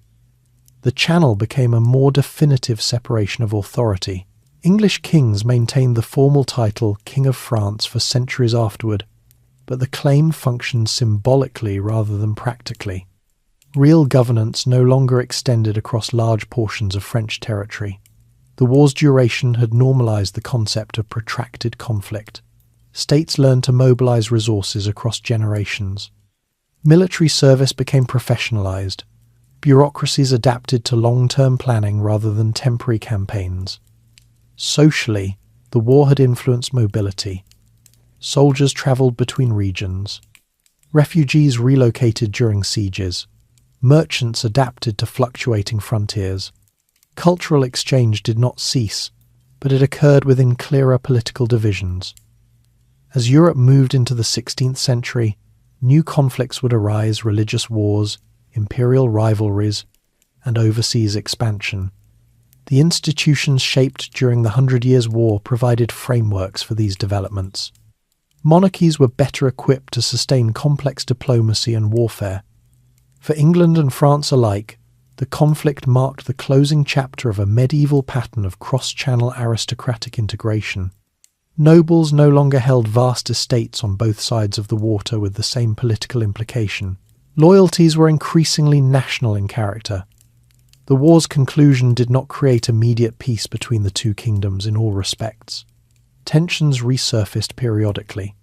Yet the specific dynastic struggle that began with Edward III's claim in 1337 had effectively ended. Its ambitions no longer defined policy. Over a century of alternating triumph and setback had forged more centralised states. The transformation was gradual rather than sudden. Each phase, Crécy, Poitiers, Agincourt, Orléans, Castillon, had contributed to a longer process. The 100 Years' War thus stands less as a single war in the modern sense, and more as a prolonged era of rivalry. It shaped institutions, identities, and expectations that endured long after the last battlefield cannon fell silent. The crowns that once competed for shared inheritance emerged distinct, governing territories more clearly defined than before. In that separation lay the war's most lasting result. As the 16th century progressed, the memory of the long Anglo-French struggle settled into something quieter than lived experience, but stronger than distant legend. It became part of how each kingdom understood itself. The 100 Years' War had not only shifted borders, it had shaped political instinct. In France, the consolidation achieved under Charles VII and Louis XI continued under their successors. The monarchy expanded its administrative reach through appointed officials known as bailies and seneschaux, who enforced royal justice and collected revenue. These officers were not independent feudal lords. They represented the crown directly. Over time, their presence normalized centralized governance across provinces once loosely coordinated. The crown also deepened its reliance on written record. Tax registers, legal decisions, and military accounts were preserved with increasing care. Wartime necessity had required documentation, and peace did not diminish that habit.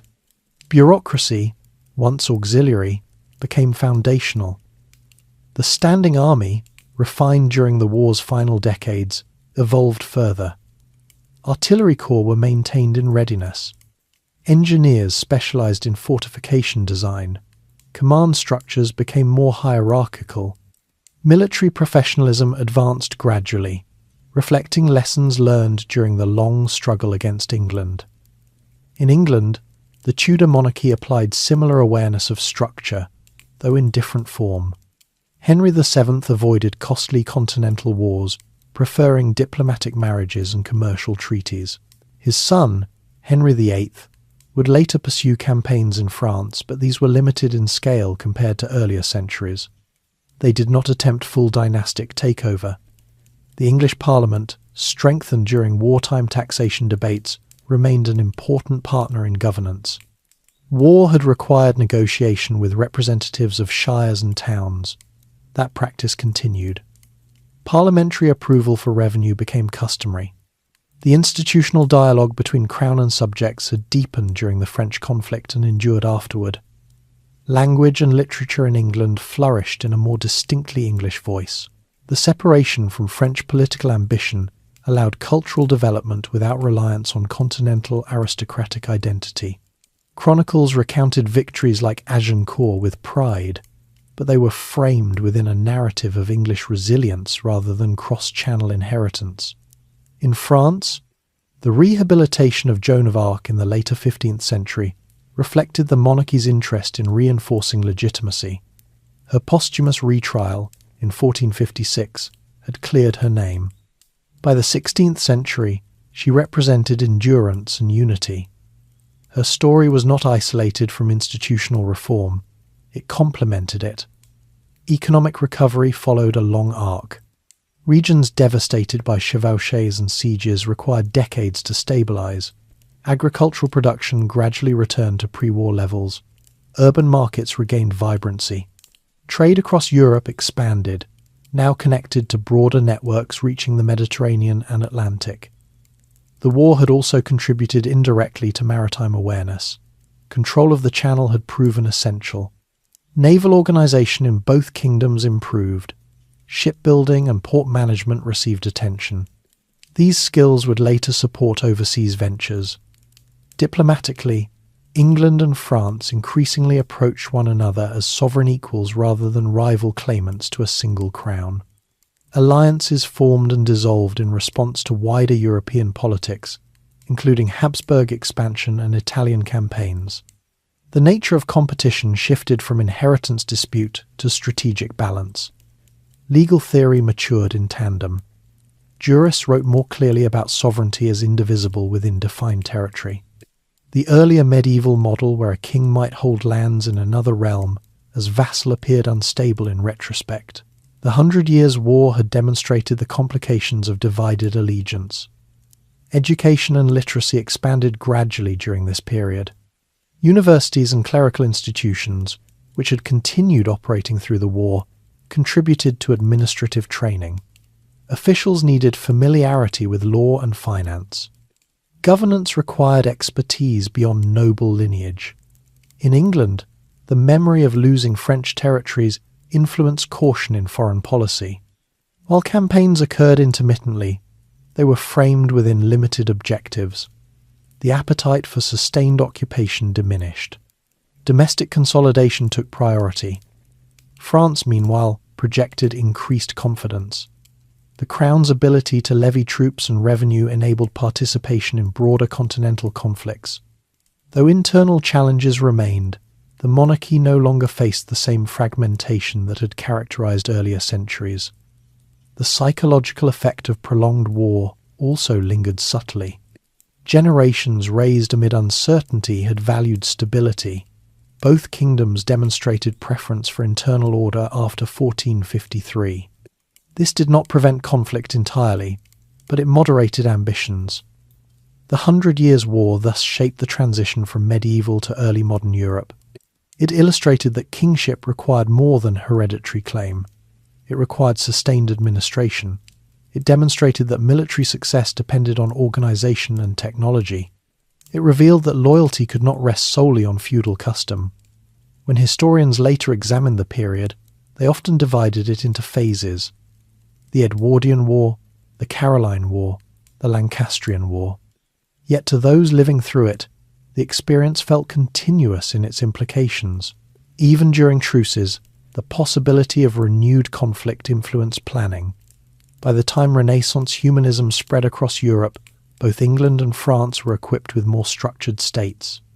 Cultural exchange continued, but within clearer national frameworks. Monarchies sponsored art and architecture that emphasized domestic glory. The 100 Years' War had begun with uncertainty over succession after the death of Charles IV in 1328. It concluded without an English king seated on the French throne. Instead, it left behind centralized governments, standing armies, regular taxation, and distinct political identities. The Channel once again became primarily a space of commerce rather than invasion. Ships carried goods and envoys rather than armies. Ports that had witnessed embarkations for war now served expanding trade. The crowns that had contested inheritance matured into separate sovereign powers. Their rivalry did not vanish, but it assumed new forms suited to a changing Europe. The long era of alternating conquest and recovery had resolved not through decisive annihilation but through structural evolution. Each kingdom emerged altered, shaped by necessity, and prepared for challenges beyond the arguments that began in 1337. As the 16th century unfolded, the political culture shaped by the 100 Years' War matured into something more structured and deliberate. The rivalry between England and France did not disappear, yet it operated within boundaries that were clearer than before. Neither kingdom seriously pursued the medieval model of shared feudal allegiance across the Channel again. The lessons had been too costly. In France, the monarchy continued expanding administrative reach. Provincial estates still existed, and local privileges remained, but royal authority asserted itself more uniformly. Taxation, once negotiated irregularly, became routine. Military musters were organized through centralized command, rather than solely through noble obligation. The Crown's ability to deploy force without extensive negotiation represented a profound shift from the early 14th century. Royal justice also expanded. Appeals increasingly flowed towards central courts. Law became a tool of governance rather than merely a reflection of local custom. Officials trained in legal procedure formed an administrative class that owed loyalty to the monarch. This class provided continuity beyond individual reigns. The French army, maintained during peacetime, symbolized permanent readiness. Artillery units remained active. Engineers experimented with new defensive structures capable of resisting cannon fire. Fortifications evolved from high medieval walls to angled bastions designed to deflect impact.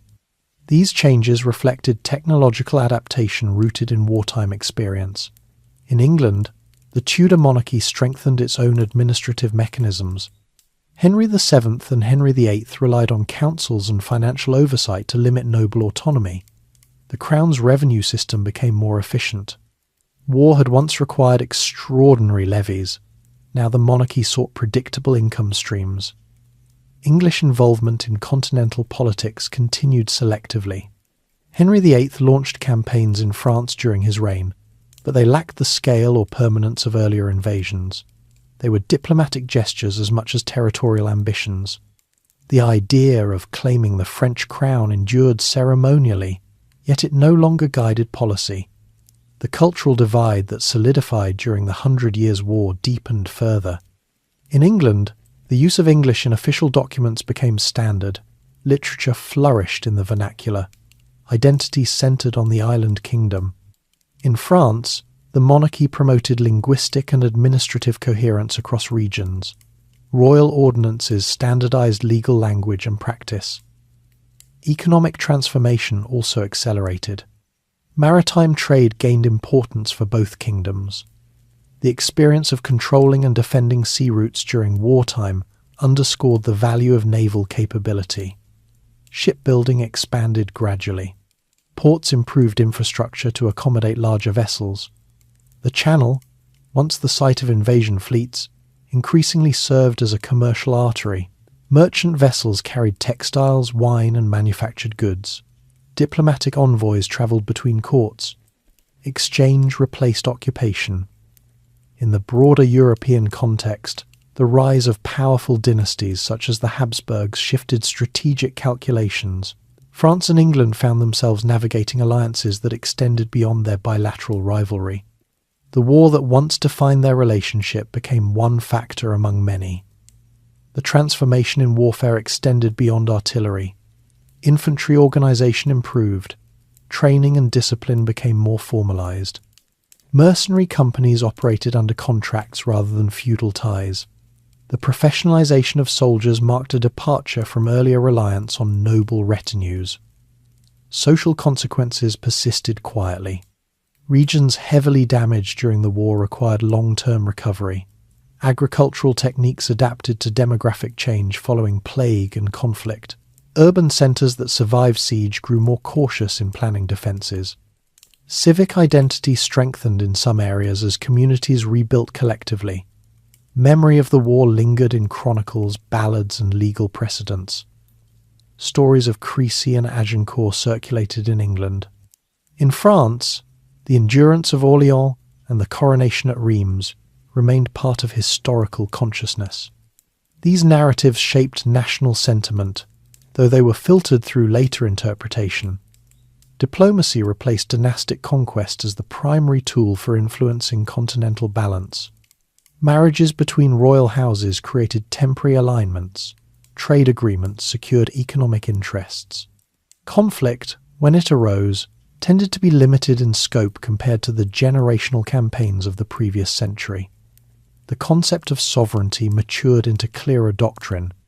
Rulers asserted exclusive authority within defined borders. Subjects increasingly associated allegiance with territory rather than personal ties to a lord whose lands crossed frontiers. The Channel's function as a boundary reinforced this principle.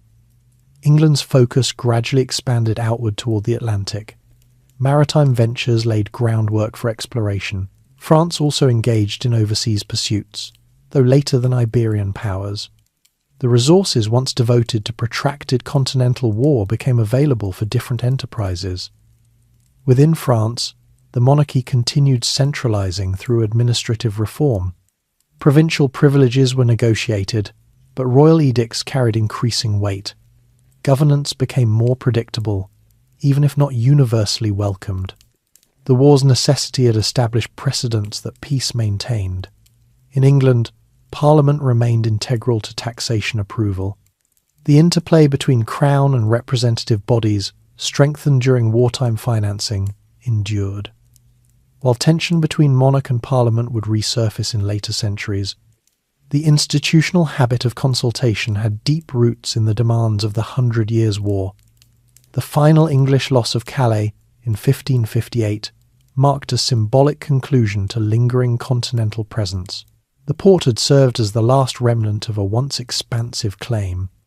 Its surrender confirmed what had been effectively true since 1453. England's future lay primarily within its own borders and maritime sphere. France, unified under a more cohesive monarchy, entered the 16th century, prepared to contend with internal religious conflict and external rivalry. The administrative capacity developed during the 100 Years' War provided tools for managing these crises, even if not always successfully. The long conflict had functioned as a catalyst rather than a singular event. It compelled both kingdoms to refine taxation, military organization, diplomacy, and identity. It reduced the practicality of feudal cross-border inheritance and replaced it with clearer territorial sovereignty. By the time Renaissance culture flourished fully in both lands, the foundations laid during the war underpinned governance. Royal authority operated through bureaucracy. Armies stood ready in peacetime. Trade flowed across the Channel without expectation of immediate invasion. By the time the 16th century settled into its rhythm of reform, rivalry, and renewal, the 100 Years' War had become part of inherited understanding rather than living concern. Yet its influence remained woven into institutions that governed daily life. The habits formed during crisis had matured into normal practice. In France, the monarchy increasingly viewed itself as guardian of a unified realm. The crown's experience of near fragmentation during the war had left a lasting caution against allowing regional factions to dominate national direction. Royal policy favoured integration.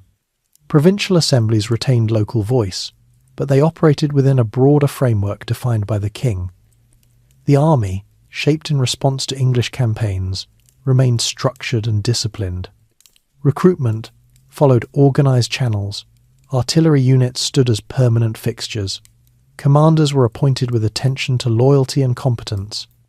Warfare, when it occurred, followed patterns of coordination refined during the long struggle. Administrative documentation expanded further. Written orders, fiscal accounts, and legal rulings accumulated in centralized archives. The war had taught rulers that memory preserved in records strengthened authority. Governance became less dependent on personal recollection and more reliant on written continuity. England, too, retained the institutional adjustments forged in wartime. Parliamentary consent for taxation had become expected. Even when monarchs sought greater autonomy, they operated within traditions shaped during the French conflict. Financial administration was more systematic. Military organisation, though smaller in peacetime, remained attentive to readiness. The separation of aristocratic identity between the two kingdoms became more complete. In earlier centuries, noble families frequently held lands on both sides of the Channel. The war disrupted and gradually ended that pattern. By the 16th century, cross-channel estates were rare and politically insignificant. Loyalties aligned with single crowns. Cultural memory continued evolving. English chroniclers emphasized disciplined infantry and effective archery. French writers stressed endurance and rightful succession. These interpretations shaped education and public understanding. They also reinforced emerging national narratives. Technological adaptation accelerated. Firearms grew more reliable. Cannon design improved. Fortification architecture transformed across Europe. The impact of artillery at Castillon and earlier sieges informed engineers for generations. Defensive walls became lower and thicker. Angled bastions replaced vertical towers. Maritime development expanded in parallel. Control of sea routes, once critical for transporting armies, became vital for commerce and exploration. England invested in shipbuilding capacity that would later support Atlantic ventures. France, while more focused on continental affairs, also developed naval strength gradually. Economic integration within each kingdom strengthened as security improved. Trade between regions increased. Market towns flourished without constant fear of chevauché raids. Agricultural production stabilized. The recovery from plague and war took time, but by the late 15th century, demographic growth resumed. Diplomatic engagement replaced open contest over the French crown. Treaties addressed specific disputes rather than broad inheritance claims. Alliances shifted in response to wider European politics, including the influence of Spain and the Holy Roman Empire. The bilateral rivalry no longer defined continental balance alone. Legal doctrine articulated sovereignty more explicitly. Jurists emphasized that kings exercised exclusive authority within territorial boundaries. The earlier medieval system, where a ruler could be both sovereign in one realm and vassal in another, appeared unstable after prolonged conflict. Clearer demarcation reduced ambiguity.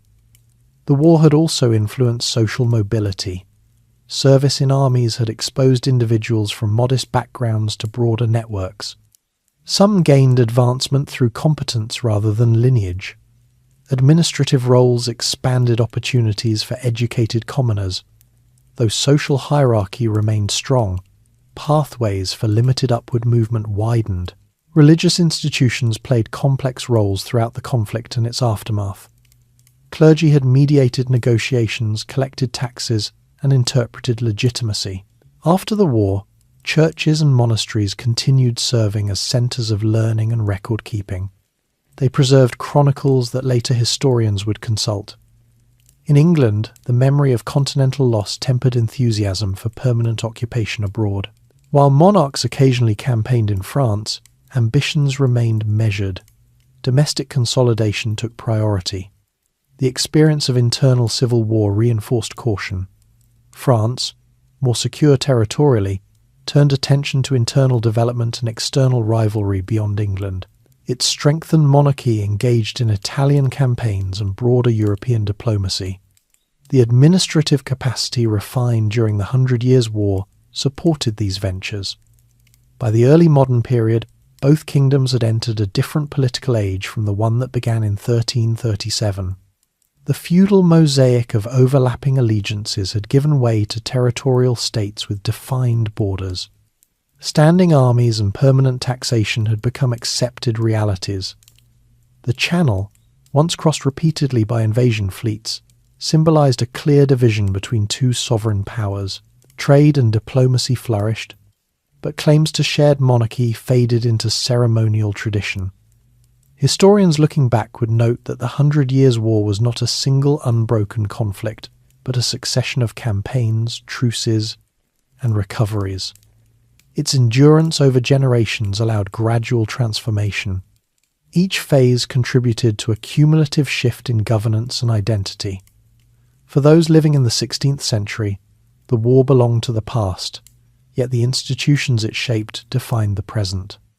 The administrative state, the professional army, the concept of national sovereignty, these were the enduring results of a dispute that began with a contested crown.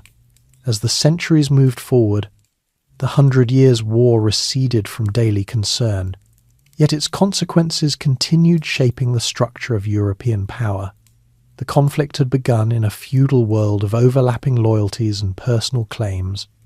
It ended in a landscape defined more clearly by territorial sovereignty and administrative continuity. That transition was gradual, but it was decisive. In France, the strengthened monarchy that emerged from the war became the foundation for later centralization under rulers such as Francis I and, in the 17th century, Louis XIII and Louis XIV. The capacity to levy taxes consistently, maintain standing forces, and enforce royal justice across provinces originated in wartime necessity. Over time, these powers expanded beyond military application and shaped domestic governance. Royal authority extended into cultural life as well. Patronage of art, architecture, and scholarship reinforced the image of a unified kingdom under a single crown. The sense of collective endurance that had formed during resistance to English occupation informed how the monarchy presented itself to its subjects. In England, the Tudor dynasty consolidated power in ways that reflected lessons learned from both the French War and the Wars of the Roses. The monarchy's focus turned toward maritime expansion, trade, and cautious continental engagement. The idea of claiming the French crown lingered in royal titulature but lacked practical urgency. Parliament remained central to taxation and legislation. The experience of financing prolonged war had established precedent for consultation. Even when later monarchs tested limits of authority, the institutional expectation persisted. Governance involved negotiation between crown and representatives, a pattern rooted partly in wartime fiscal demands. Military evolution continued on both sides of the Channel.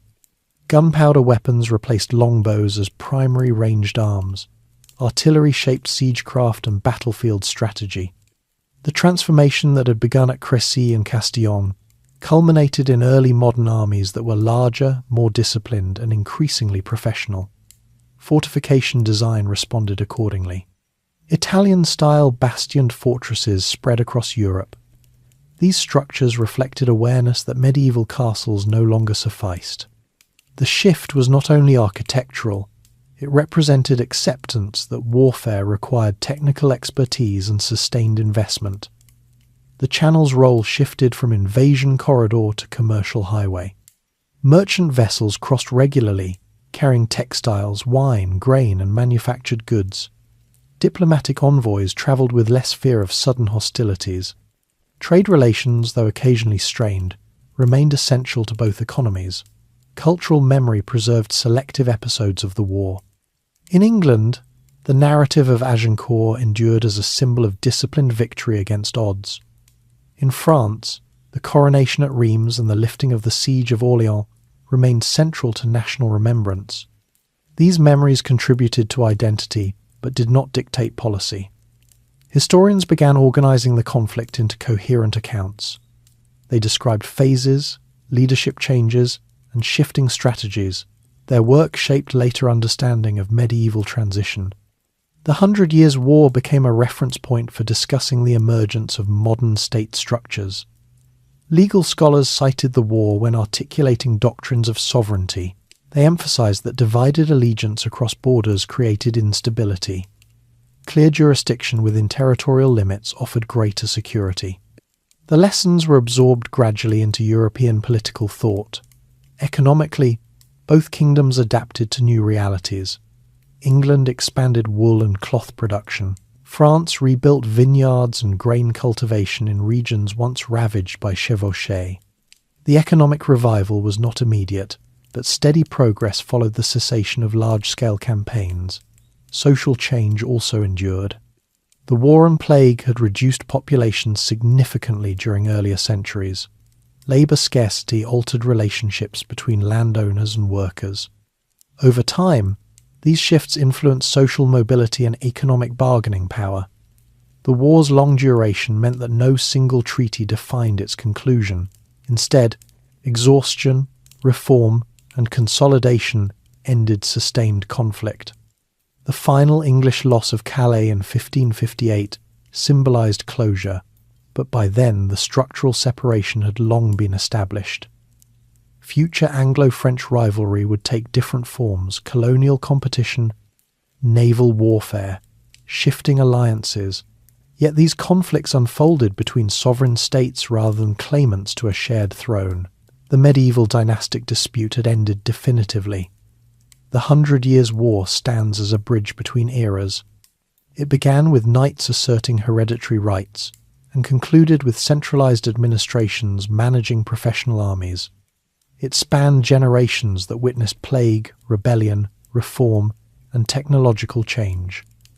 For those who lived through its early phases, the conflict felt immediate and uncertain. For later generations, it became part of inherited identity. Its lessons influenced how rulers governed, how armies were organized, and how subjects understood allegiance. The crowns that once contended for inheritance matured into distinct institutions. The Channel became boundary rather than battleground. Political ambition shifted toward consolidation and expansion in other directions.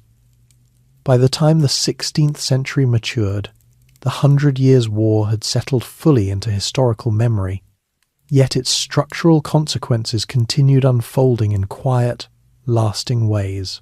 What had begun as a dispute over dynastic succession had reshaped governance, identity, military practice, and diplomacy for both England and France. The transformation was not dramatic at its conclusion, but gradual and deeply rooted. In France, the monarchy that survived the crisis years of English occupation grew increasingly confident in its centralised authority. The fiscal systems strengthened under Charles VII became permanent instruments of rule. Regular taxation funded not only defence but also administration and court life. Royal officers extended their reach into provinces that had once operated with significant autonomy. The Crown's presence became routine rather than episodic. This stability allowed France to engage more consistently in continental affairs beyond England. Italian campaigns at the close of the 15th century reflected a monarchy prepared to project influence abroad. The capacity to mobilize troops, artillery, and funds without relying entirely on temporary feudal levies marked a decisive change from the early 14th century. The professional army, refined through decades of conflict, evolved further. Units maintained cohesion across reigns. Artillery corps operated as specialized branches. Siegecraft became systematic. The military innovations that had first proven effective against English forces now served broader strategic purposes. In England, the Tudor consolidation after the Wars of the Roses drew directly upon lessons from prolonged warfare. Henry VII limited noble retinues and strengthened financial oversight. Bonds and recognizances restrained powerful families from maintaining independent military followings. These measures reflected awareness that decentralized military power had fueled both foreign and domestic instability. Parliament's established role in approving taxation persisted. The long French campaigns had required consistent negotiation between monarch and representatives. That habit endured even when monarchs sought greater autonomy. Institutional dialogue remained embedded in governance. Cultural identity in both kingdoms solidified further. In England, literary expression in English expanded with confidence. The aristocracy no longer defined itself through continental estates. Loyalty centered on the island realm. In France, the crown promoted linguistic unity, encouraging standardized administration across regions. Economic development accelerated as warfare receded. Ports once used for troop embarkation transitioned into hubs of trade. Maritime commerce expanded steadily. England's orientation toward Atlantic routes strengthened during the later Tudor period. France, while more focused on continental security, gradually engaged in overseas ventures as well. Technological advancement in warfare continued shaping architecture and strategy. Gunpowder weapons improved in reliability. Fortifications adapted accordingly. Engineers trained in artillery science became valued advisors to rulers. Military organization required education and coordination beyond traditional knightly skill. Diplomatic relationships between England and France evolved into pragmatic negotiation rather than dynastic rivalry. Alliances shifted in response to broader European conflicts. Marriage treaties addressed balance of power rather than inheritance of crowns. Though hostility resurfaced intermittently, it lacked the generational persistence of the 100 Years' War. The concept of sovereignty gained clearer articulation in legal thought. Jurists emphasized exclusive authority within defined territorial boundaries. The medieval arrangement whereby a ruler might simultaneously be sovereign in one land and vassal in another appeared increasingly untenable. The war had demonstrated the instability of divided allegiance. Memory of the conflict persisted through chronicles and education. Battles such as Crécy and Agincourt remained points of reference in English accounts. In France, the endurance at Orléans and the coronation at Reims symbolized recovery and legitimacy. These memories shaped national narrative without reigniting the original dispute. Social consequences remained visible in demographic patterns. Regions once devastated by chevauchés experienced slower population recovery. Agricultural adaptation reflected lessons learned from scarcity and disruption. Communities invested in fortifications and local defense structures even during peace. Administrative record-keeping expanded significantly during and after the war. Governments preserved taxation rolls, military accounts, and legal proceedings with increasing precision. This habit of documentation strengthened continuity across generations of rulers. The final loss of Calais in 1558, more than a century after Castillon, marked symbolic closure for England's continental ambitions. Though English monarchs retained the formal title King of France for centuries thereafter, it carried ceremonial weight rather than realistic claim. Practical governance had long since recognized separate sovereignty. France entered the 17th century as a consolidated power prepared to assert influence across Europe. England, emerging from internal turmoil and religious transformation, developed maritime strength that would soon define its expansion. Both trajectories were shaped indirectly by the century of Anglo-French rivalry. The 100 Years' War had functioned as a prolonged catalyst. It compelled administrative innovation. It encouraged military modernization. It clarified political identity. It exposed the fragility of feudal networks and accelerated transition toward territorial states. By the early modern era, the Channel no longer represented a contested corridor of overlapping rule. It marked a boundary between two increasingly coherent sovereign powers. Trade and diplomacy continued across it, but inheritance claims did not. The war's duration ensured that its impact penetrated deeply into institutions. It was not a single event, but a series of adjustments. Each phase, initial dynastic challenge, battlefield innovation, internal revolt, reform, reconquest contributed to cumulative transformation. Later, European conflicts would operate within frameworks established during this era. States learned to sustain long campaigns through bureaucratic planning. Armies became permanent structures. Taxation systems adapted to recurring need. Sovereignty became more clearly territorial. The dispute that began in 1337 ended not with shared monarchy but with strengthened separation. England and France emerged distinct, each defined by governance refined under pressure. The 100 Years' War did not create modern nations instantly, yet it prepared the ground. It bridged medieval custom and early modern administration. It reshaped how rulers ruled and how subjects understood allegiance. By the later 17th century, the structural transformation initiated during the 100 Years' War had become so embedded in political life that its origins were rarely questioned. England and France operated as established sovereign powers, each with centralized administration, organized military forces, and defined territorial identity. Yet the memory of their prolonged rivalry still informed policy and perception. In France, the growth of royal authority reached a high point under Louis XIV.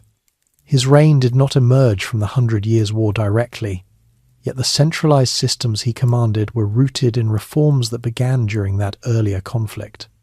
The capacity to levy taxes regularly, maintain a standing army, and enforce policy across provinces had matured over generations. Louis XIV's large, disciplined armies reflected the evolution of military organization from feudal levies to professional forces. Officers served through structured hierarchies. Artillery, once experimental in the 15th century, became standard. Fortresses designed by engineers such as Vauban embodied the technical sophistication that centuries of siege warfare had inspired. In England, governance followed a distinct yet related path. The tension between monarchy and parliament intensified during the 17th century, culminating in civil war and constitutional adjustment. The institutional expectation that taxation required parliamentary approval, strengthened during the 100 Years' War, played a role in shaping these conflicts. Fiscal authority remained central to debates about sovereignty. Naval development became increasingly important to England's identity and security. The experience of controlling the Channel during medieval campaigns had demonstrated the strategic value of maritime strength. By the time of the Anglo-Dutch Wars and later naval conflicts with France, England's orientation towards sea power was clear. Maritime defence replaced continental occupation as the primary strategic focus. Diplomatic rivalry between England and France persisted in new forms. Alliances shifted repeatedly across Europe. Conflicts were fought over colonial territories, trade routes, and balance of power rather than dynastic inheritance. The medieval dispute over succession had been replaced by early modern competition for influence.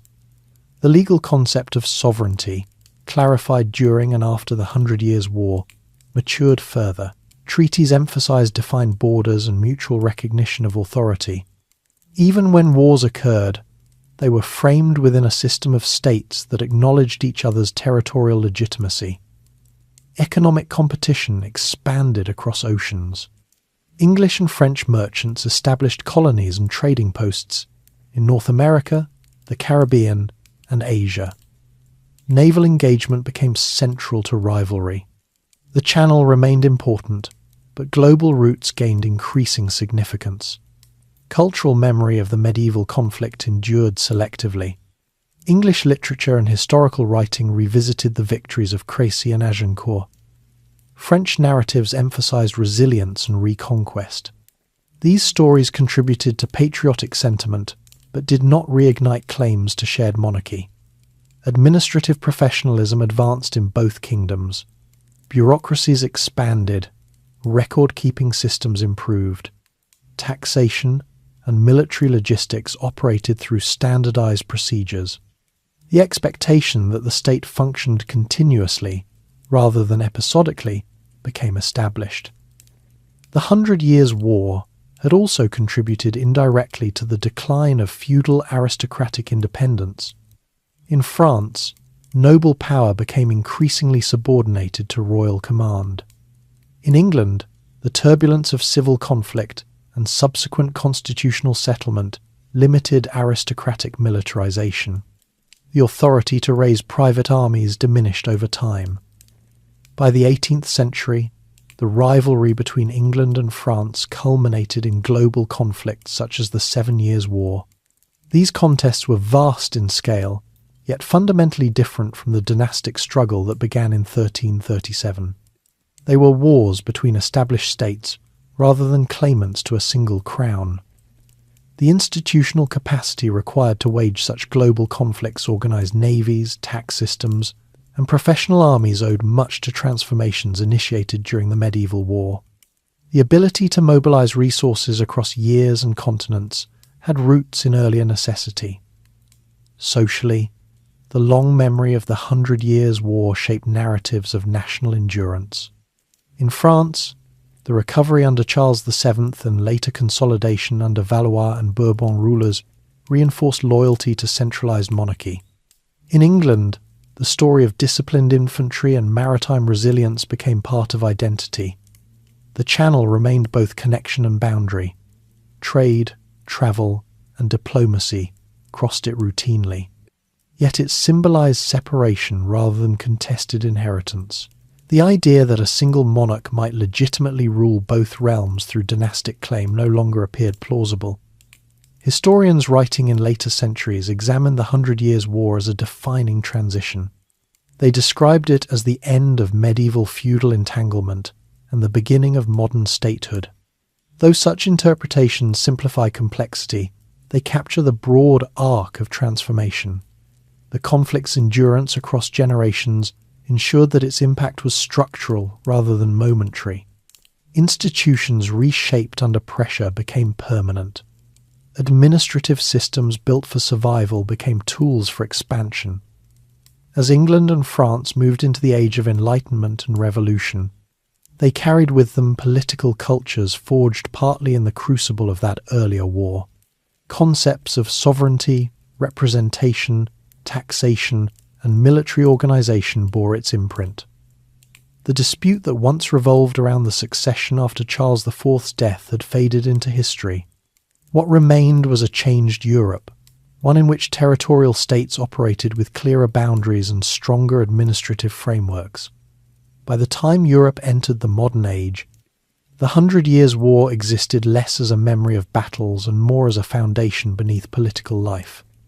The arguments that began with Edward III's claim in 1337 had long since lost immediacy. Yet the structures forged during that struggle remained firmly in place. England and France now stood as mature sovereign states. Their rivalry continued across centuries in Europe, in colonies, at sea, but the medieval contest for a shared crown had ended permanently. What endured was the transformation that conflict had compelled. In France, centralized monarchy became a defining characteristic of governance. The fiscal reforms initiated to sustain prolonged warfare matured into permanent revenue systems. Standing armies became normalized. Administrative offices expanded, and loyalty increasingly flowed through bureaucratic channels rather than solely through personal feudal bonds. The authority of the crown, once contested by powerful regional lords, became more cohesive. Even during periods of internal unrest, the idea of a unified French kingdom under a single sovereign remained strong. That confidence drew in part from the experience of reconquest and recovery during the later phases of the war. In England, constitutional development followed its own trajectory. Parliamentary participation in taxation and legislation, strengthened during wartime negotiation, persisted.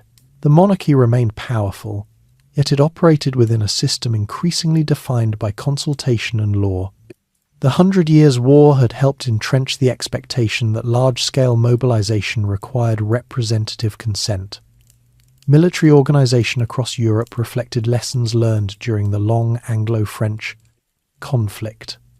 Infantry discipline, artillery integration, and logistical planning became essential components of warfare. Knights charging across open fields no longer defined battle. The era of gunpowder had begun in earnest. Fortification design across the continent evolved accordingly. Castles gave way to engineered defensive systems capable of resisting cannon fire. Military science became a field of study rather than an inherited art of nobility. Expertise joined lineage as a qualification for command. Economic development accelerated in the relative peace that followed the war's conclusion. Agricultural regions stabilized. Trade networks expanded. The Channel functioned as a commercial passage rather than a recurring invasion route. Ports once mobilized for war now facilitated exchange. Cultural identity solidified. In England, the vernacular language became firmly established in administration and literature. In France, the monarchy encouraged linguistic and legal uniformity. The separation of aristocratic estates across borders became permanent. Loyalties aligned with defined territories. Diplomacy matured into a system of balance rather than inheritance dispute. Treaties recognized sovereignty explicitly. Even when wars erupted in later centuries, they were framed within a European order that acknowledged separate states. The medieval ambiguity of overlapping claims faded. The 100 Years' War had also influenced social structure. Professional soldiers and administrators formed classes whose service extended beyond noble lineage. Governance required literacy, record-keeping, and financial expertise. The war's demands had elevated these skills. By the 18th and 19th centuries, historians looked back at the conflict as a turning point between medieval and early modern Europe. They identified its role in centralizing monarchy, fostering national identity, and modernizing military practice. While such interpretations simplify a complex era, they capture the breadth of change. The conflict had endured through plague, rebellion, reform, and technological innovation. It had begun with a question of succession and concluded with a redefinition of sovereignty. It had not delivered an English king to permanent rule in France, nor had it destroyed French monarchy. Instead, it reshaped both. Now, as the centuries quiet around us, the story slows. The armies have withdrawn. The banners that once marked contested fields have been folded away. Ports that launched fleets now rest under steady trade winds. The Channel, once crossed by invasion, carries only the sound of tide against stone. England and France continue their separate paths, shaped by what they endured. The claim to a shared crown fades into parchment and memory. What remains is the steady rhythm of governance courts convening, markets opening, ships departing at dawn. History rarely ends with silence. It settles gradually into structure. The 100 Years' War did the same. It reshaped institutions, clarified borders, and then receded into the background of daily life. You can almost imagine the fields where armies once stood, now quiet beneath evening light. The fortresses rebuilt, the towns restored, the crowns resting secure within their own realms. And as the tide moves gently between two shores that once fought so fiercely over inheritance, the long rivalry becomes part of a wider European story no longer urgent, but never forgotten.